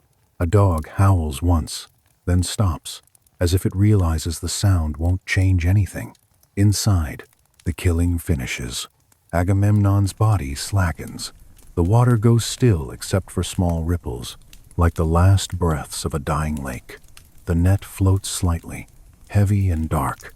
Clytemnestra stands over him, dripping, the axe lowering slowly, as if her arms have become tired at last. She speaks then, not to him he can't hear, but to the air, to the gods, to the memory of Iphigenia. She says she has done what needed doing. She says justice has been served. And here, I always feel that uneasy twist again, because justice and vengeance can look like twins in low light. If you stare at them too long, you stop knowing which is which. The palace, for a moment, is quiet. You can hear the crackle of torches, the slow drip of water. A servant, somewhere swallowing hard, trying not to make a sound. The whole place feels as if it is holding its breath. Clytemnestra steps out into the hall. Her feet leave wet prints on the stone. Each print shines briefly in the torchlight, then dulls as the water is absorbed. She lifts her chin. She announces, to those gathered, that the king is dead. Some people gasp. Some look down. Some look at her with terror. That is also, strangely, relief, because power has shifted, and people always adapt. Aegisthus moves to her side, claiming the space beside her like a throne already built. And the curse does not end. It simply changes hands. Somewhere in the distance, beyond walls and lamps, The night wind finally moves through trees. Leaves whisper against each other. It sounds almost gentle, almost like the world trying to lull itself back to sleep, even while blood is still warm on the stones. The palace does not celebrate for long. Even if the new rulers try to dress the air with music, the stones refuse to forget. At dawn, light creeps into Mycenae, the way water creeps into a crack. Slow, patient, inevitable. It slides across the courtyard tiles, over the threshold where wet footprints dried during the night, over the bronze hinges that still smell faintly of steam. Somewhere, a rooster calls, then another answers, and the sound feels almost rude, like life insisting on continuing. Servants move carefully. They speak in whispers that break apart as soon as they leave the mouth. Hands tremble when they lift jars. Eyes avoid the bath chamber door. As if a glance might pull the horror back out into the open, Clytemnestra sits upright in the great hall. Aegisthus sits beside her, too close, as if proximity can turn conspiracy into legitimacy. They drink watered wine. They listen to petitions. They nod at the right moments. And yet, the air around them carries a thin metallic note, like a blade held near a flame. It is not only blood, it is fear. Because outside the palace, people have their own rituals. They touch amulets. They spit when someone says Artemis. They mutter that the house of Atreus is cursed, and that curses, like smoke, seep through doors, no matter how well you seal them. Cassandra is gone too. Her body, if it is not hidden, is handled quickly, quietly, as if even the act of burial might draw her prophecies back into the lungs of the living. Sometimes I wonder what the palace sounded like in the moment she understood her death was arriving. That soft scrape of sandals, the breath she held, the tiny pause before acceptance. But the palace does not allow that kind of wondering. It moves on. Now, somewhere far from Mycenae, a boy wakes from a dream he cannot explain. Orestes. He is not in his father's bedchamber. He is not safe under familiar roof beams. He is in exile, hidden among strangers, in a house that smells of different wood, different smoke. The mattress beneath him is stuffed with rough straw. It pricks through thin cloth and presses small, stubborn points into his skin. A dog barks outside, then stops. A cart passes on a distant road, wheels rattling, and the sound fades into morning like a thought you almost remember. He opens his eyes and feels, without knowing why, that something has shifted in the world. You know that feeling, don't you? When you wake and the room is the same, but your body insists it isn't, as if the air has been rewritten while you slept. A messenger arrives later that day. He is dusty, his hair stiff with sweat, his cloak marked with travel and urgency. He won't meet Orestes' eyes at first. He speaks to the man who shelters the boy, voice low, then lower. Orestes catches fragments. The king, the queen, dead, Aegisthus. Words can be knives.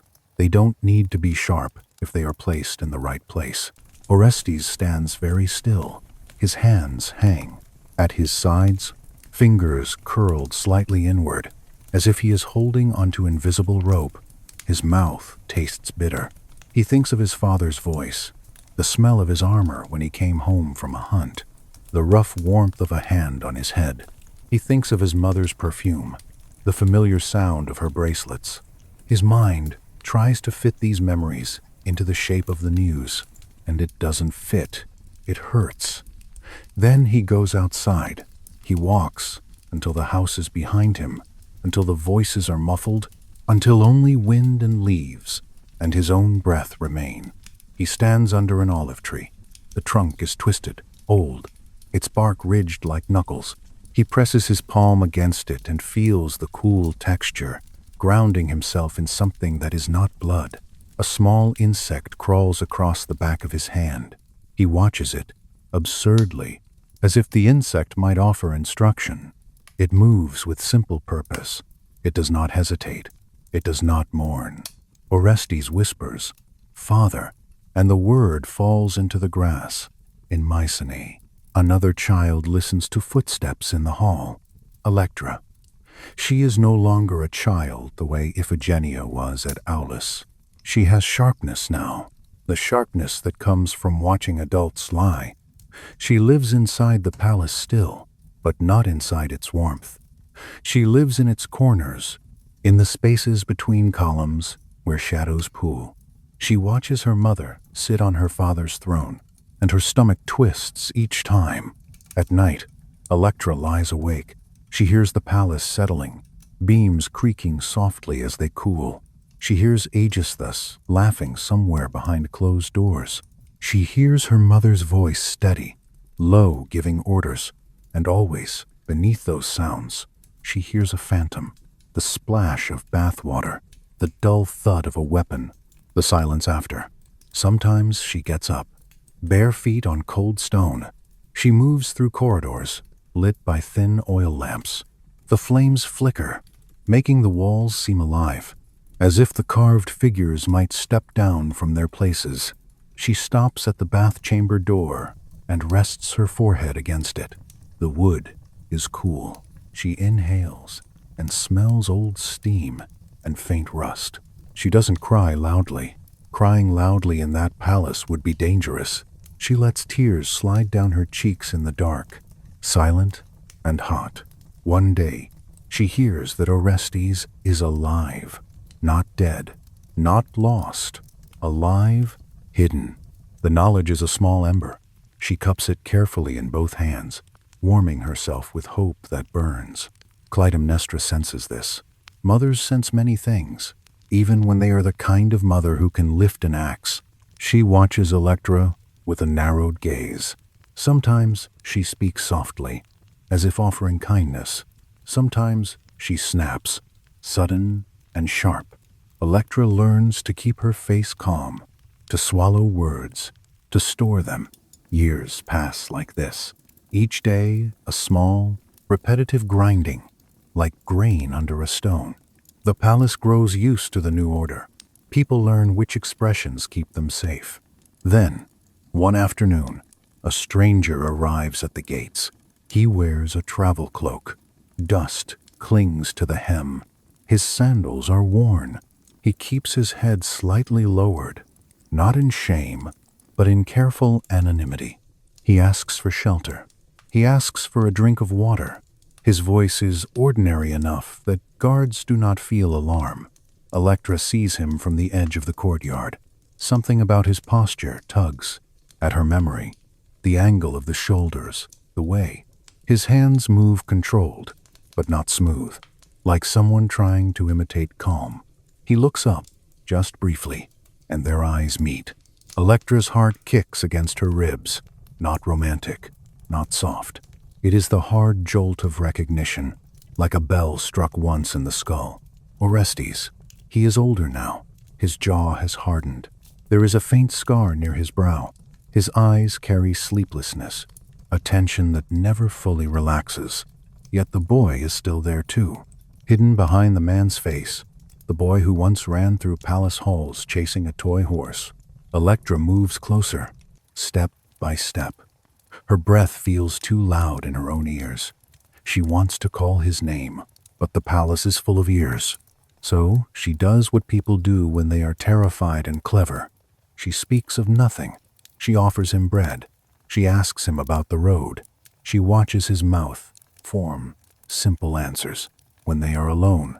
Finally, in a narrow storage room that smells of olives and dried herbs, she lets the truth out. Orestes.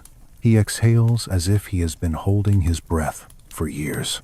They stand close, siblings in the dimness, and the air between them fills with everything unsaid. Grief, anger, Aulis, the bath, the 10 years of war, the 10 years of waiting, the shape of their father's absence. Orestes tells her he has come back because he cannot live with the story unfinished. He says the oracle at Delphi spoke to him, words that slid into his mind like cold water. Avenge your father. He says Apollo's voice was bright and terrible. He says if he does not do it, Sickness will rot him from the inside. Electra listens. She believes him, because belief is easier than despair. She also knows what vengeance costs. She has watched her mother pay it forward. They plan in whispers. The plan is simple in outline, monstrous in detail. They will kill Aegisthus first. They will face their mother after. They choose a day when the palace is busy. A festival, sacrifices, people distracted by smoke and singing. Orestes moves through the courtyard wearing the mask of a traveler. He keeps his shoulders loose. He keeps his gaze modest, but inside, his thoughts are sharp. He feels each heartbeat like a drum. He feels sweat gather along his spine. He smells incense from the altar mixed with the sour scent of fear. Aegisthus comes out to inspect the offerings. He is pleased with himself. He smiles too often. His tunic is clean, his hair oiled. Orestes approaches, head bowed, and offers a message, a false message. Aegisthus leans in, greedy for information, and then the blade flashes. It is quick, not cinematic, a short, brutal movement. The sound is a wet cough of surprise. Aegisthus's eyes widen. His hands grasp at the air as if he could hold on to life by grabbing empty space. He falls. His body hits the stone with a heavy finality. Blood spreads in a dark fan, seeping into tiny cracks between tiles. The smell rises immediately, warm iron in sunlight. Orestes stands over him, breathing hard, and for a moment he looks like a child again, shocked at what his own hands have done. Electra grabs his sleeve. Her fingers are cold. "Now," she whispers, "because the palace will wake, because guards will rush, because their mother will hear." They move fast. Footsteps, slap stone. A shout erupts. Someone drops a tray. Bronze cups clang and roll. Orestes reaches the inner hall. Clytemnestra appears at the doorway, drawn by noise, her face already sharpening into command. She sees Aegisthus's blood on Orestes' hands. She sees Electra's expression wild, hungry, afraid. She understands. For a moment, everything holds still. The torches flicker. Smoke curls. A distant hymn continues, unaware. In that thin pause, mother and son stare at each other across a threshold that feels like the edge of a cliff. Clytemnestra speaks his name, softly, not as a queen, as a mother, Orestes. And Orestes feels the old pull, the memory of her arms around him when he was small, the scent of her hair, the way she used to smooth his blanket, careful, gentle. His hand tightens on the sword. Electra's whisper presses into his ear like a nail. "Remember, father." Orestes steps forward. The palace air tastes of oil and ash and something about to break. She does not run. She steps back with the old queen's poise, heel by heel, as if retreat is a kind of ceremony. "My son," she murmurs, and the word lands soft, then sharp. "You came home." Orestes advances one slow pace. His sandals barely whisper on stone, yet the sound feels loud in his own skull. A torch coughs and flares. Their shadows stretch over the walls, mother, son, and a blade between them. Electra's fingers close around Orestes' sleeve. Cold, urgent. "Don't listen," she breathes. Clytemnestra hears anyway. She turns her head slightly, the way a wolf turns toward a noise in grass. "You taught him hate," she tells Electra. "You fed him stories until he forgot he had a mother." Orestes' throat tightens. Aulis, the wind, the altar, the bath. The images stack in his mind like stones. He swallows, and it is like swallowing grit. "You killed him," he manages. Clytemnestra's eyes flicker. "I did what the gods demanded," she says. Then she laughs, once short, dry. "Isn't that what we always say in this house?" A shout echoes outside. Guards, feet, the palace, waking fully now. Clytemnestra raises one hand, palm open. "Put the sword down, Orestes." Let the curse end with Aegisthus. Her voice softens, almost tender. I carried you, she whispers. I can still keep you alive. For a heartbeat, Orestes' arm trembles. Memory tugs at him, her hand on his forehead when he was sick. He hates himself for that tremble. Electra steps forward. Father's blood is still in the stones, she says. It sings at night. Can you hear it, mother? Or did you go deaf the day you lifted the axe?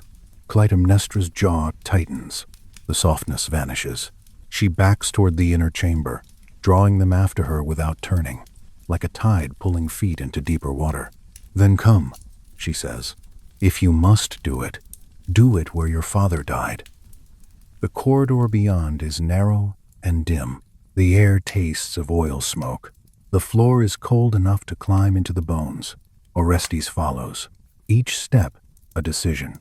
Behind them, a guard's voice rises, distant, searching. Inside the private room, the bed waits, heavy with perfume and old heat. Clytemnestra's hand slips to the wall where a small blade hangs. Orestes lifts his sword. Lamplight trembles on her bracelets, and on the edge of his blade, making both look brief like moving water in winter. Again, the world holds its breath. The room is warm, almost indecently warm, as if it has never heard of war. Clytemnestra holds the small blade like a line she has drawn in the air. The metal catches lamplight and throws it back in soft flashes, as if even violence can pretend to be jewelry.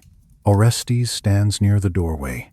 He can feel the wood frame behind him, close to his shoulders. He can hear guards in the corridor, voices swelling, boots striking stone. Time narrows. It becomes a thin thread, and every heartbeat is a knot on that thread. Clytemnestra's eyes go to the sword in his hand, then to his face. She tilts her head, studying him the way she might once have studied him as a child, checking for fever. I know that look, she says quietly.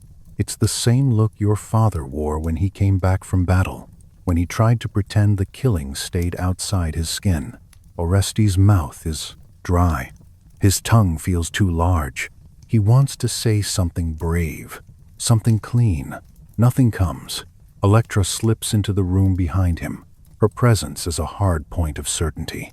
She glances at the bed, at the lamps, at the scattered cloth, and her lip curls as if the warmth itself disgusts her. Clytemnestra takes one step forward, not a lunge, a mother's step, a step meant to close distance. Put it down, she repeats. Her voice is lower. Now, not for the guards, but for him. If you do this, you won't be free. You will carry me. You will carry what you did. She touches her own throat with her fingertips, as if indicating where a blade would go. I carried your sister, she whispers. Do you remember her name? Do you remember how she laughed? The name hits like a stone. Iphigenia. Orestes' hand tightens. His arm trembles. Not from weakness, from the war inside him. Two commands pulling in opposite directions. Electra's voice cuts through the softness. She's buying time, she says. Her words are not loud, but they are sharp. She wants the guards to find us in here. Don't let her speak you into a cage. Clytemnestra's eyes flash toward Electra. Enough, she spits. And for a moment the queen returns fully, the one who learned to rule with cold hands. You were always hungry for ruin. Electra steps closer, almost smiling. I learned from you. The guards' footsteps are closer now. You can hear them in the hallway, the clatter of armor, the harsh breath of men who do not know which side they will die on. A lamp flame bends in the draught under the door. Clytemnestra makes a choice. She lifts her blade, aiming not at Orestes, but at Electra. Fast, instinctive, the motion of someone who was killed before. Electra jerks back, but there is nowhere to go. Orestes moves. It is not a heroic swing. It is a desperate interception. He steps between them, and his sword comes up, almost by itself, as if the metal has its own will. The edge meets flesh.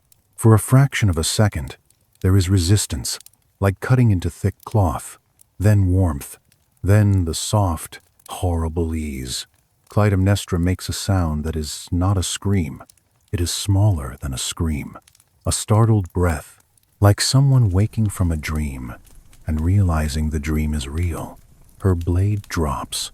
It hits the floor with a light, metallic tap, almost delicate. Her knees buckle. Orestes' hands are suddenly slick. Blood has a way of making everything honest. It smells like iron and hot salt. It steams faintly in the lamplight. Clytemnestra's eyes lift to his. They are wide, not angry now, not calculating, just wide, human, shocked. She reaches out, not to strike, but to touch. Her fingertips brush his forearm, leaving a wet print. "Child," she whispers. It is the last word she gives him.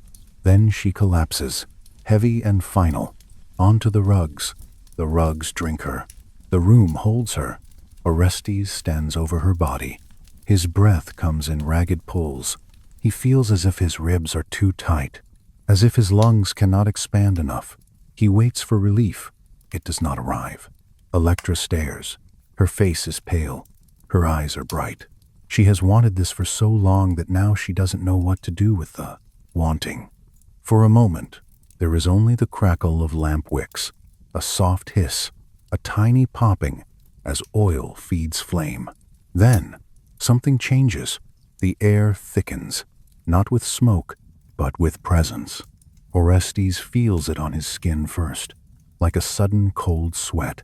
He feels it at the back of his neck, the ancient animal, part of him rising, alert. He turns his head. In the corner of the room, shadows seem deeper than they should. They cling, they gather, they move in a way shadows should not move, like cloth breathing. Maybe it is only guilt. Maybe it is only his mind trying to punish itself. But guilt, when it is old enough, begins to look like a creature. He hears a sound that could be imagined, a low, wet whisper, like many tongues tasting the same word. Mother killer. Orestes staggers back. His heel bumps the bed frame. Wood knocks softly. The softness makes it worse, as if the room is mocking him with calm. Electra grabs his arm. "Come," she says. Her voice is urgent now, frightened by his stare. "Come," before the guards. A crash at the door. The latch rattles. Orestes blinks. The shadows in the corner do not vanish. They simply wait. He forces his legs to move. He steps over his mother's fallen blade. His foot slips slightly in blood. The sensation is intimate and awful, like stepping into a secret. They rush into the corridor. The palace is chaos. Voices overlap. Torches flare. Someone shouts orders. Someone screams. Someone weeps. Smoke from the festival outside drifts in, mixing with the sharp smell of fresh killing.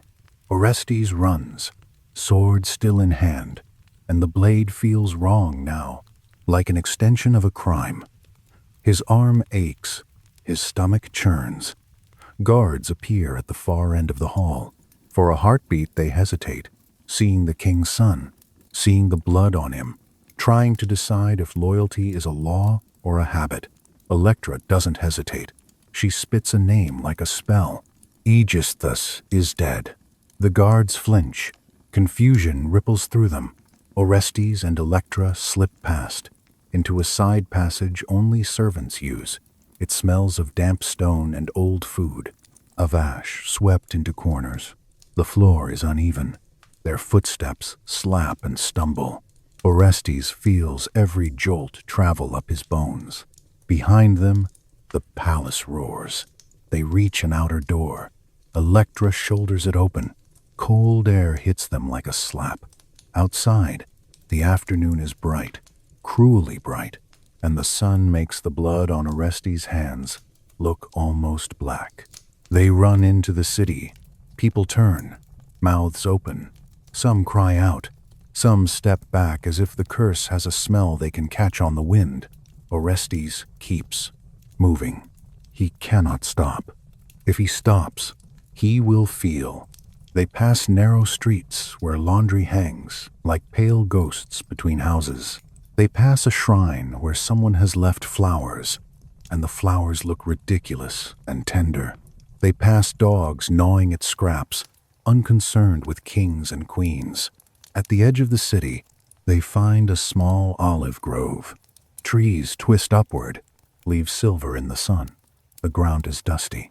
Orestes drops to his knees there, suddenly, as if his legs have finally remembered they are flesh. He stares at his hands. Blood dries in the creases. It cracks when he flexes his fingers, like paint on old pottery. Electra kneels beside him. She tries to speak. Nothing comes at first. Then, softly, "It's done." Orestes laughs. It is a broken sound. "Done," he repeats, and the word tastes bitter, as if you could ever finish a curse. He hears it again, that whisper, that wet, many-mouthed sound. It seems to come from behind the trees, from the ground, from inside his skull. He turns quickly, scanning the grove. Between two trunks, he sees movement, a shape, dark cloth, hair like tangled rope, eyes that are not eyes, but pits. He blinks. It is gone. His heartbeat hammers. His skin crawls. The world looks too sharp, too bright, too loud. A leaf falls, slow, spinning, and the simple motion makes him feel dizzy. Electra grips his shoulder. "Orestes," she says, and her voice shakes. "You're safe. We're out." But he is not out. Not really. Because the punishment for spilling a mother's blood is not always delivered by men. Sometimes it rises from older places. In the stories, they are called the Erinyes, the Furies, daughters of night, teeth of conscience, hungry for the scent of kinslaying. Whether they exist as creatures or as the shape of guilt, it hardly matters. They feel real enough. Orestes pushes himself up. "I have to go," he says. His words tumble out too fast. I have to find Apollo, Delphi. I have to make it stop." He looks at Electra, as if she might anchor him, as if she might hold him to the earth. Electra's eyes fill. She swallows hard. "You leave me again?" she whispers. Not accusing, just aching. Orestes reaches out and touches her forehead with 2 fingers, a gesture too small to fix anything. "I'll come back," he lies, because what else can he say? They part at dusk. The road out of Mycenae is pale and dusty. It winds between low hills where dry grass scratches at ankles. The sky turns bruised colors purple, then deep blue. Stars prick through slowly, one by one, indifferent. Orestes walks alone. Each step makes a small crunch in the gravel. Night air cools his sweat. It slides under his tunic, raising goose flesh. He smells time crushed underfoot, sharp and clean, and it does not comfort him. Clean smells can't clean this. At some point, he hears footsteps behind him. He turns. Nothing. He walks faster. The footsteps keep pace. He looks over his shoulder and, for a moment, he sees them clearly. Women and not women. Their skin looks like old ash. Their hair hangs in ropes, matted with something dark. Their eyes shine the way eyes shine in a fire, bright and wrong. Their mouths are wet, and their teeth are small and sharp, like the teeth of animals that feed on what is already dying. They do not run. They do not need to. They move as if the distance is meaningless to them, as if they are always only one breath away. Orestes' stomach lurches. He breaks into a run. The road becomes a blur. His breath tears at his throat. His feet slip on loose stones. Pain stabs up through his shins. But pain is simple, and he almost welcomes it. Days blur into each other. Sun, dust, heat, night, cold, stars. He avoids villages. People have a way of sensing when you carry death. He drinks from streams. He eats bread stolen from unattended baskets. His body grows thinner. His eyes grow hollower. Sleep becomes impossible. When he closes his eyes, he sees the bath. He sees his mother's face in the last second. He hears that whisper again and again, the same wet word crawling through his skull. Mother killer. Sometimes he thinks he sees them in daylight, a dark figure at the edge of a field, a shape reflected in a jar of water. He turns his head, and the world is normal again, and that normality is almost worse, because it means his own mind can betray him at any moment. At last, Delphi appears. The mountain air is thinner here. Pine scent replaces dry grass. The path climbs, and Orestes' legs ache with every step. His breath comes in shallow pulls. His heart feels too loud in the quiet. He reaches the sanctuary at dawn. Mist hangs low, sliding between columns like pale ghosts. The stones are damp, and when he touches them, his fingers come away cold. Priests move in the distance, their white robes drifting. They look like quiet birds. Orestes stumbles toward the temple of Apollo. His feet drag. His skin is dirty. His hair is tangled. He must look like a beggar, a prince reduced to a shadow. He pushes through the doorway, and the smell inside hits him. Incense, laurel, smoke, old stone. He falls to his knees. "I did what you told me," he whispers into the dark. His voice cracks. "I did it. I did it. So why are they still here?" Silence answers at first. Then, a presence. Not like the Furies, different, bright, sharp, as if sunlight could become a blade. The oracle's voice comes, distant and close at once.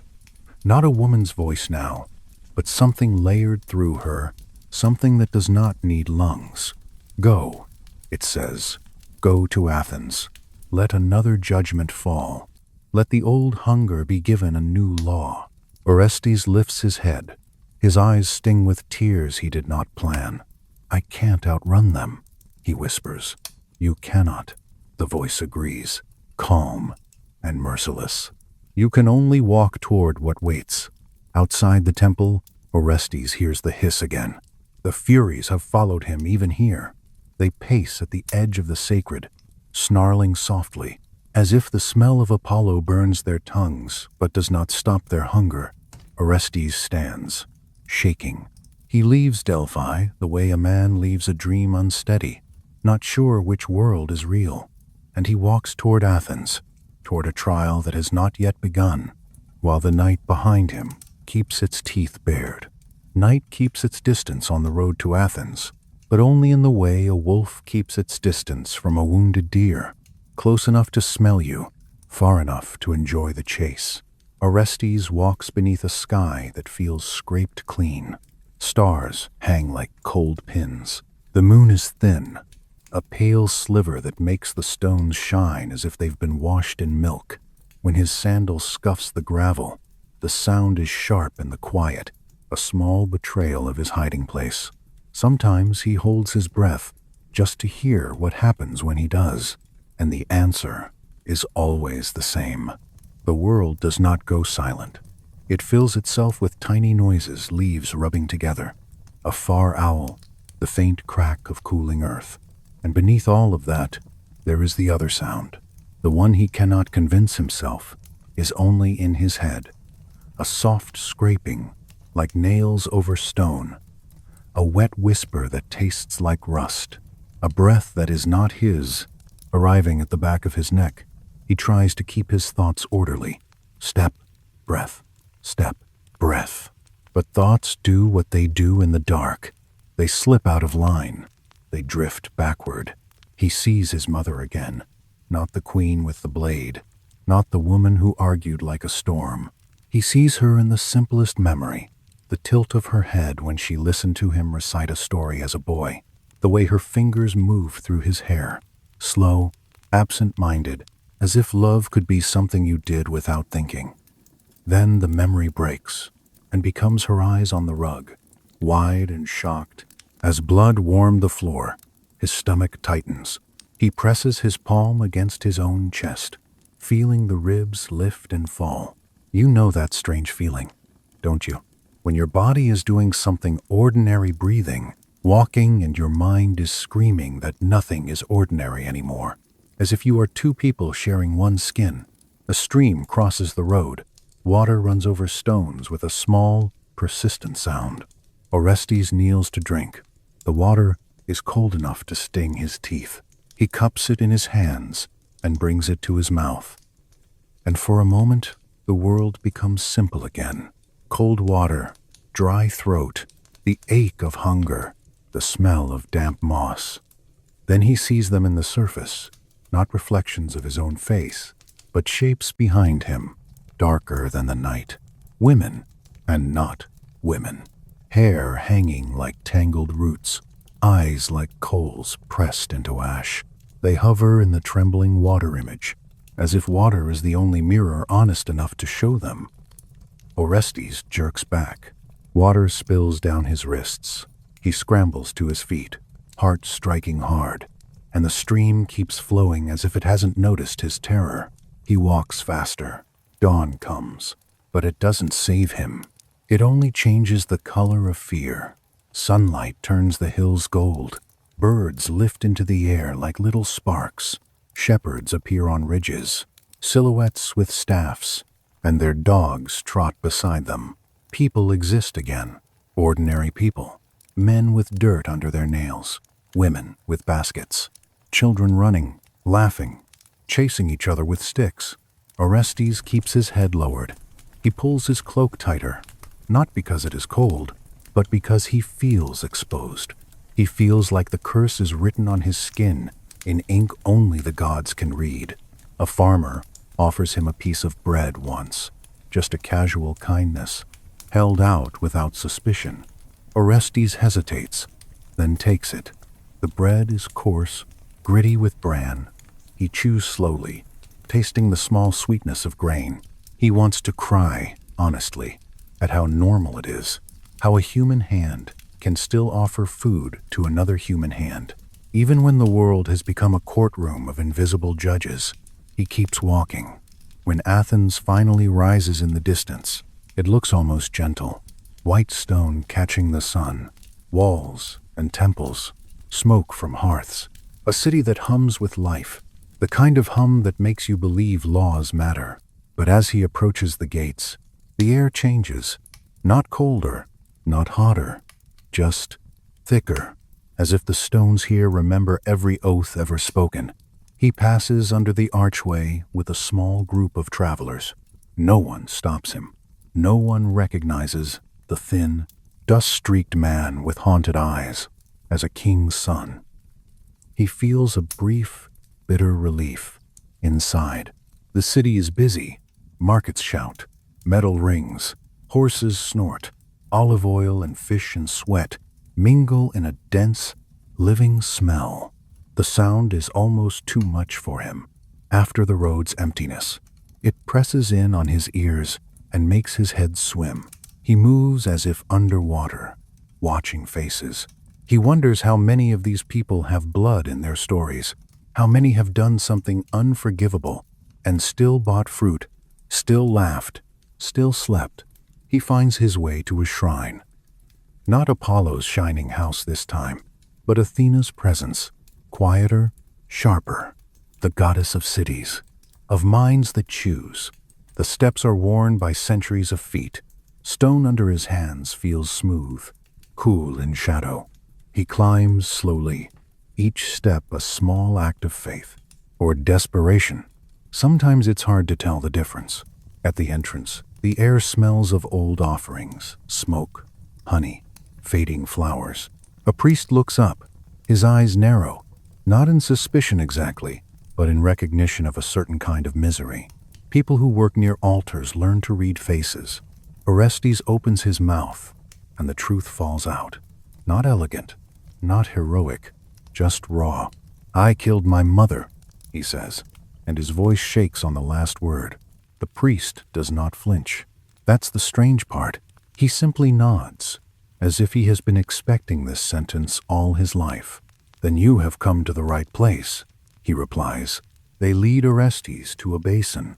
Water waits there, dark and still. He kneels.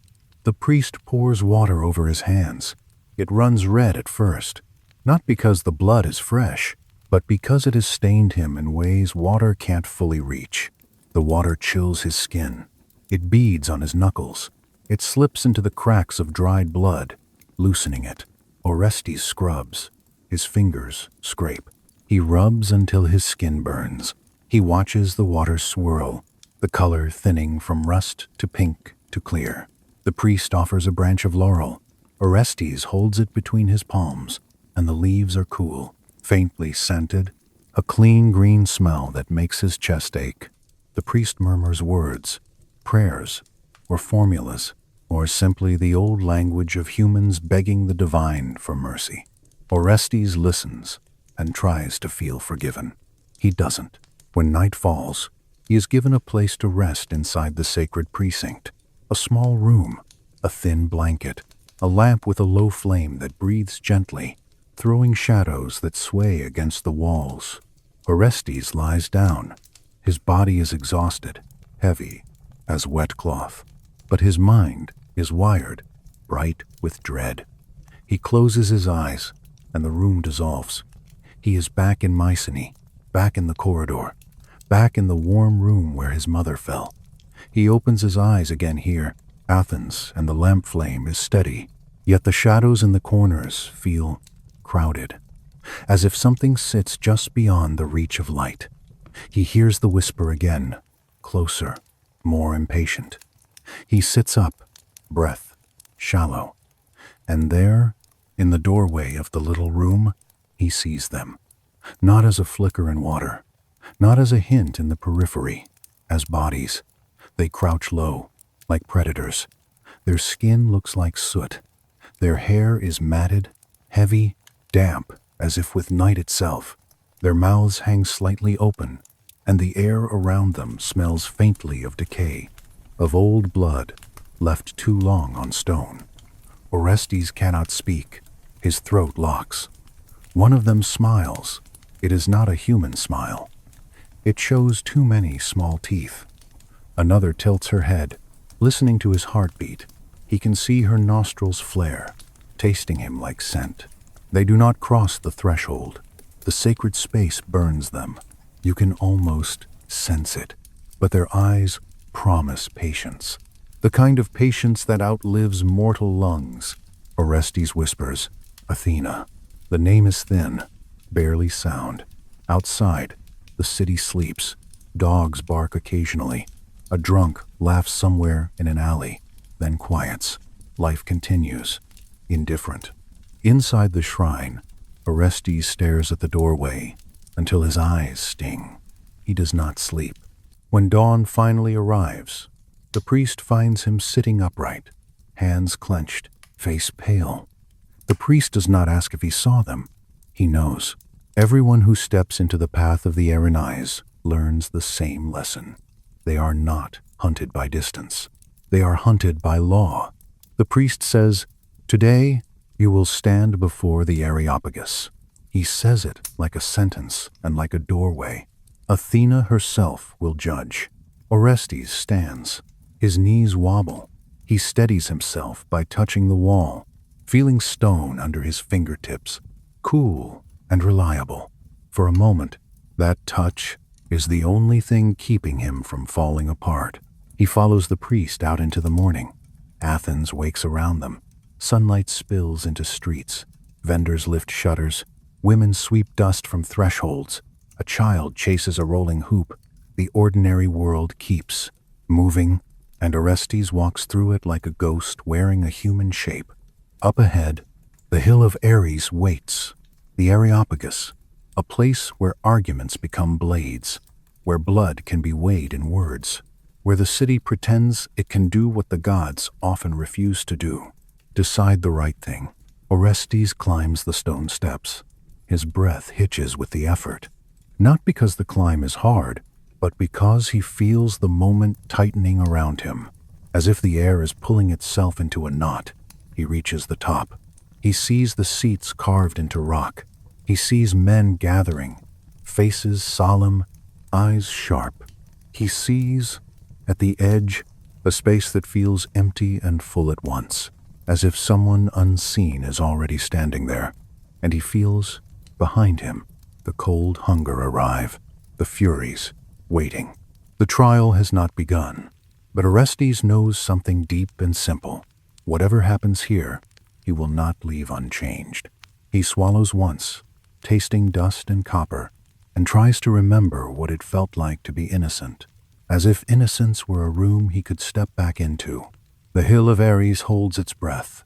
Stone seats curve around an open space, a shallow bowl shaped by years of quarrels and quiet verdicts.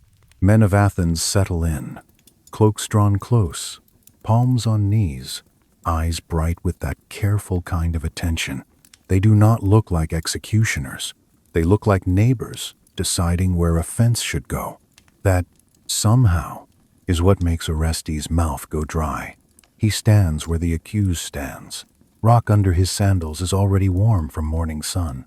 He notices it the way you notice warmth on a winter day too late, and with a pang, because it reminds you how long you've been cold. A cicada starts its thin, vibrating song. Far below, the city is waking, and you can almost hear the distant clatter of bowls, the low talk of markets, the ordinary pulse of life that has nothing to do with murder. At the edge of the circle, the Erinyes crouch. They do not sit like citizens. They gather like smoke in corners that should be empty. Their smell reaches him before their faces do old iron, damp earth, the sour sweetness of blood that has dried and been remembered. When Orestes glances toward them, his vision wavers, as if his eyes are trying to blur the truth for his own protection. Still, he sees enough. Matted hair like roots, eyes that do not blink, mouths slightly open, as if tasting his fear. I always find it eerie, honestly, how fear makes the world sharper. The squeak of leather when a man shifts, the grit between two stones, the faint click of a ring against a fingernail, as if the mind is taking notes because it suspects it might not. Survive. Then the air tightens. Athena arrives, not with footsteps you can count, not with a door opening. She is simply present, and the space rearranges itself around her. Light feels cleaner. The wind seems to pause and listen. Her gaze is calm, and that calm isn't comfort. It's the calm of a mind that has already decided it will not be moved by screaming. I have come to establish a court, she says, and her voice sounds like stone being placed where it will not shift, a place where blood may be answered with judgment. Judgment. The word has been chasing Orestes for nights and miles. Now it sits in the sun. Athena turns to the Erinyes.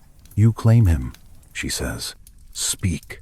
One fury rises, joints stiff with age older than cities.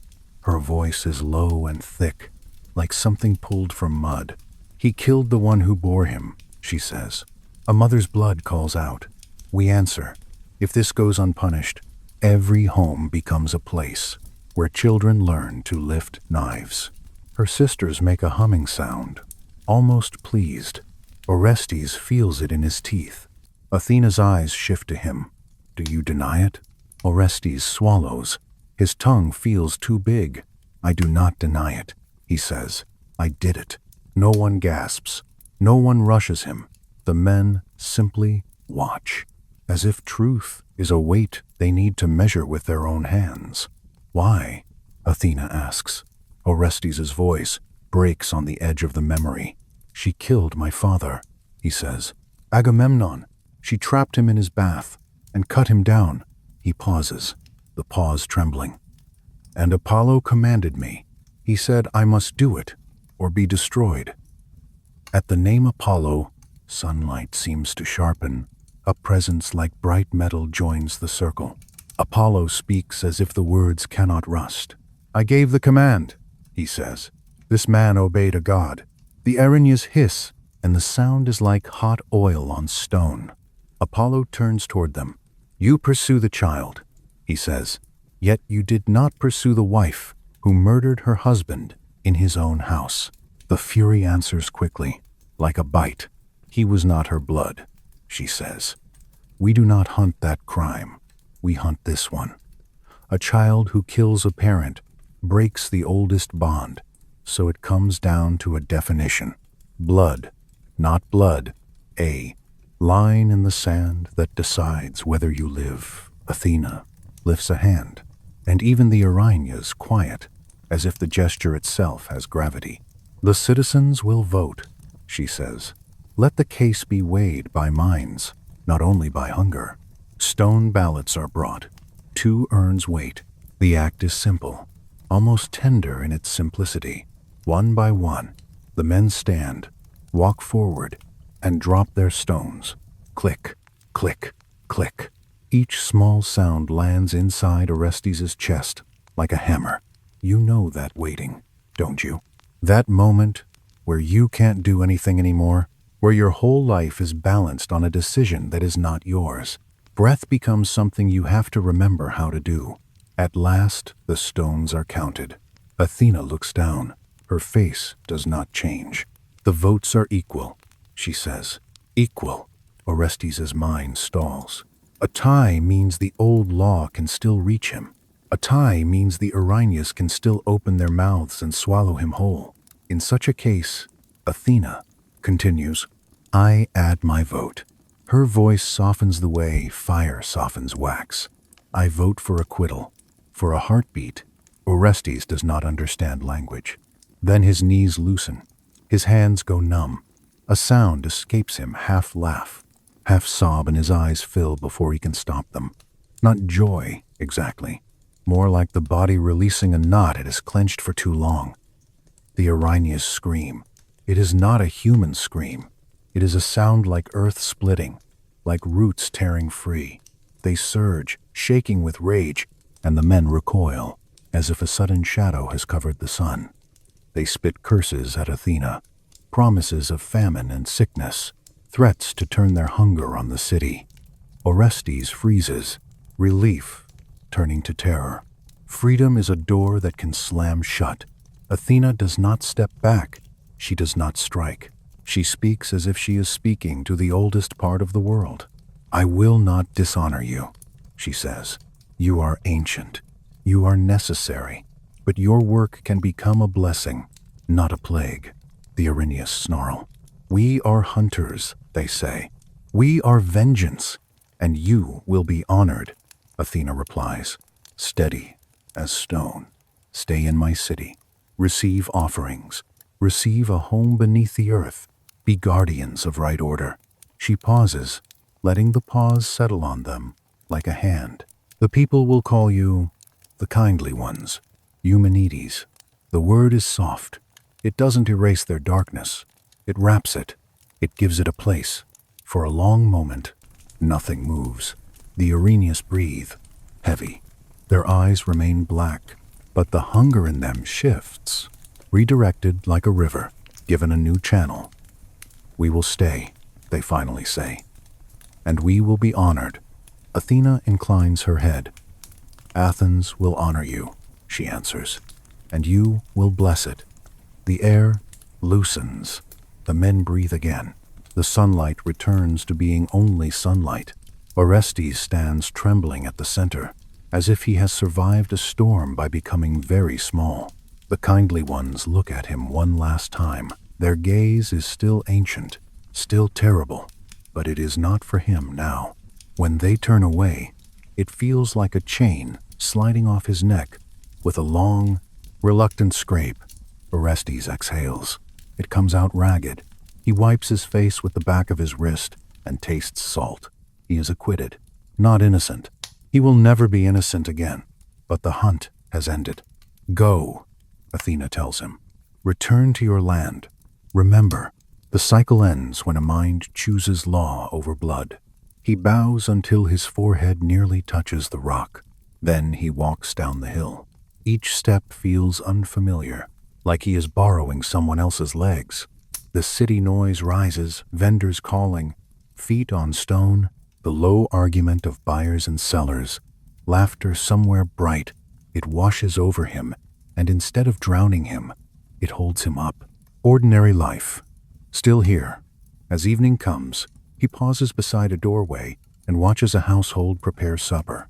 A pot simmering, a child swinging their legs on a threshold, a man stacking wood.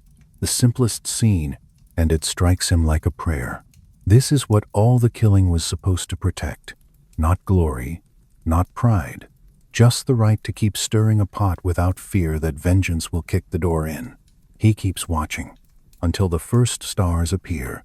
The child yawns, rubbing one eye. The woman tastes the soup and adds a pinch of salt. The man washes his hands, water dripping in thin silver threads.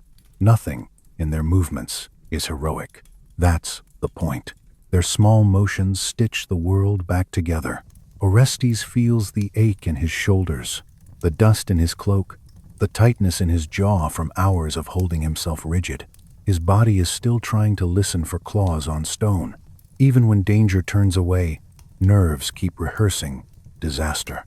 Maybe you know that feeling too, when calm feels unfamiliar, almost suspicious.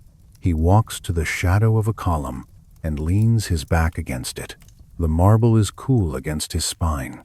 He closes his eyes and notices simple things: the warmth of his own breath, the distant clink of a cup, the faint scent of smoke drifting past.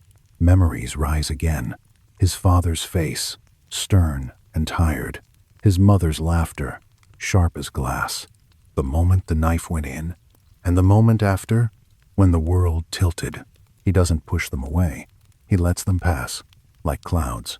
Not because it's easy, because he is too exhausted to keep fighting. Somewhere beneath the city, the kindly ones are settling into their new home. He imagines them like deep roots, dark and patient, no longer strangling the tree, but holding it steady. It isn't a perfect ending. It's a compromise, a first thin thread of a different kind of justice, spun in the open air instead of the dark. Orestes opens his eyes. The stars look steadier now. The night feels less like a mouth and more like a blanket. He draws his cloak around himself and lets his eyelids lower without flinching. The sky fades into lavender. A breeze carries smoke and olives. Somewhere, a flute plays slowly, wandering like a thought that doesn't want to end.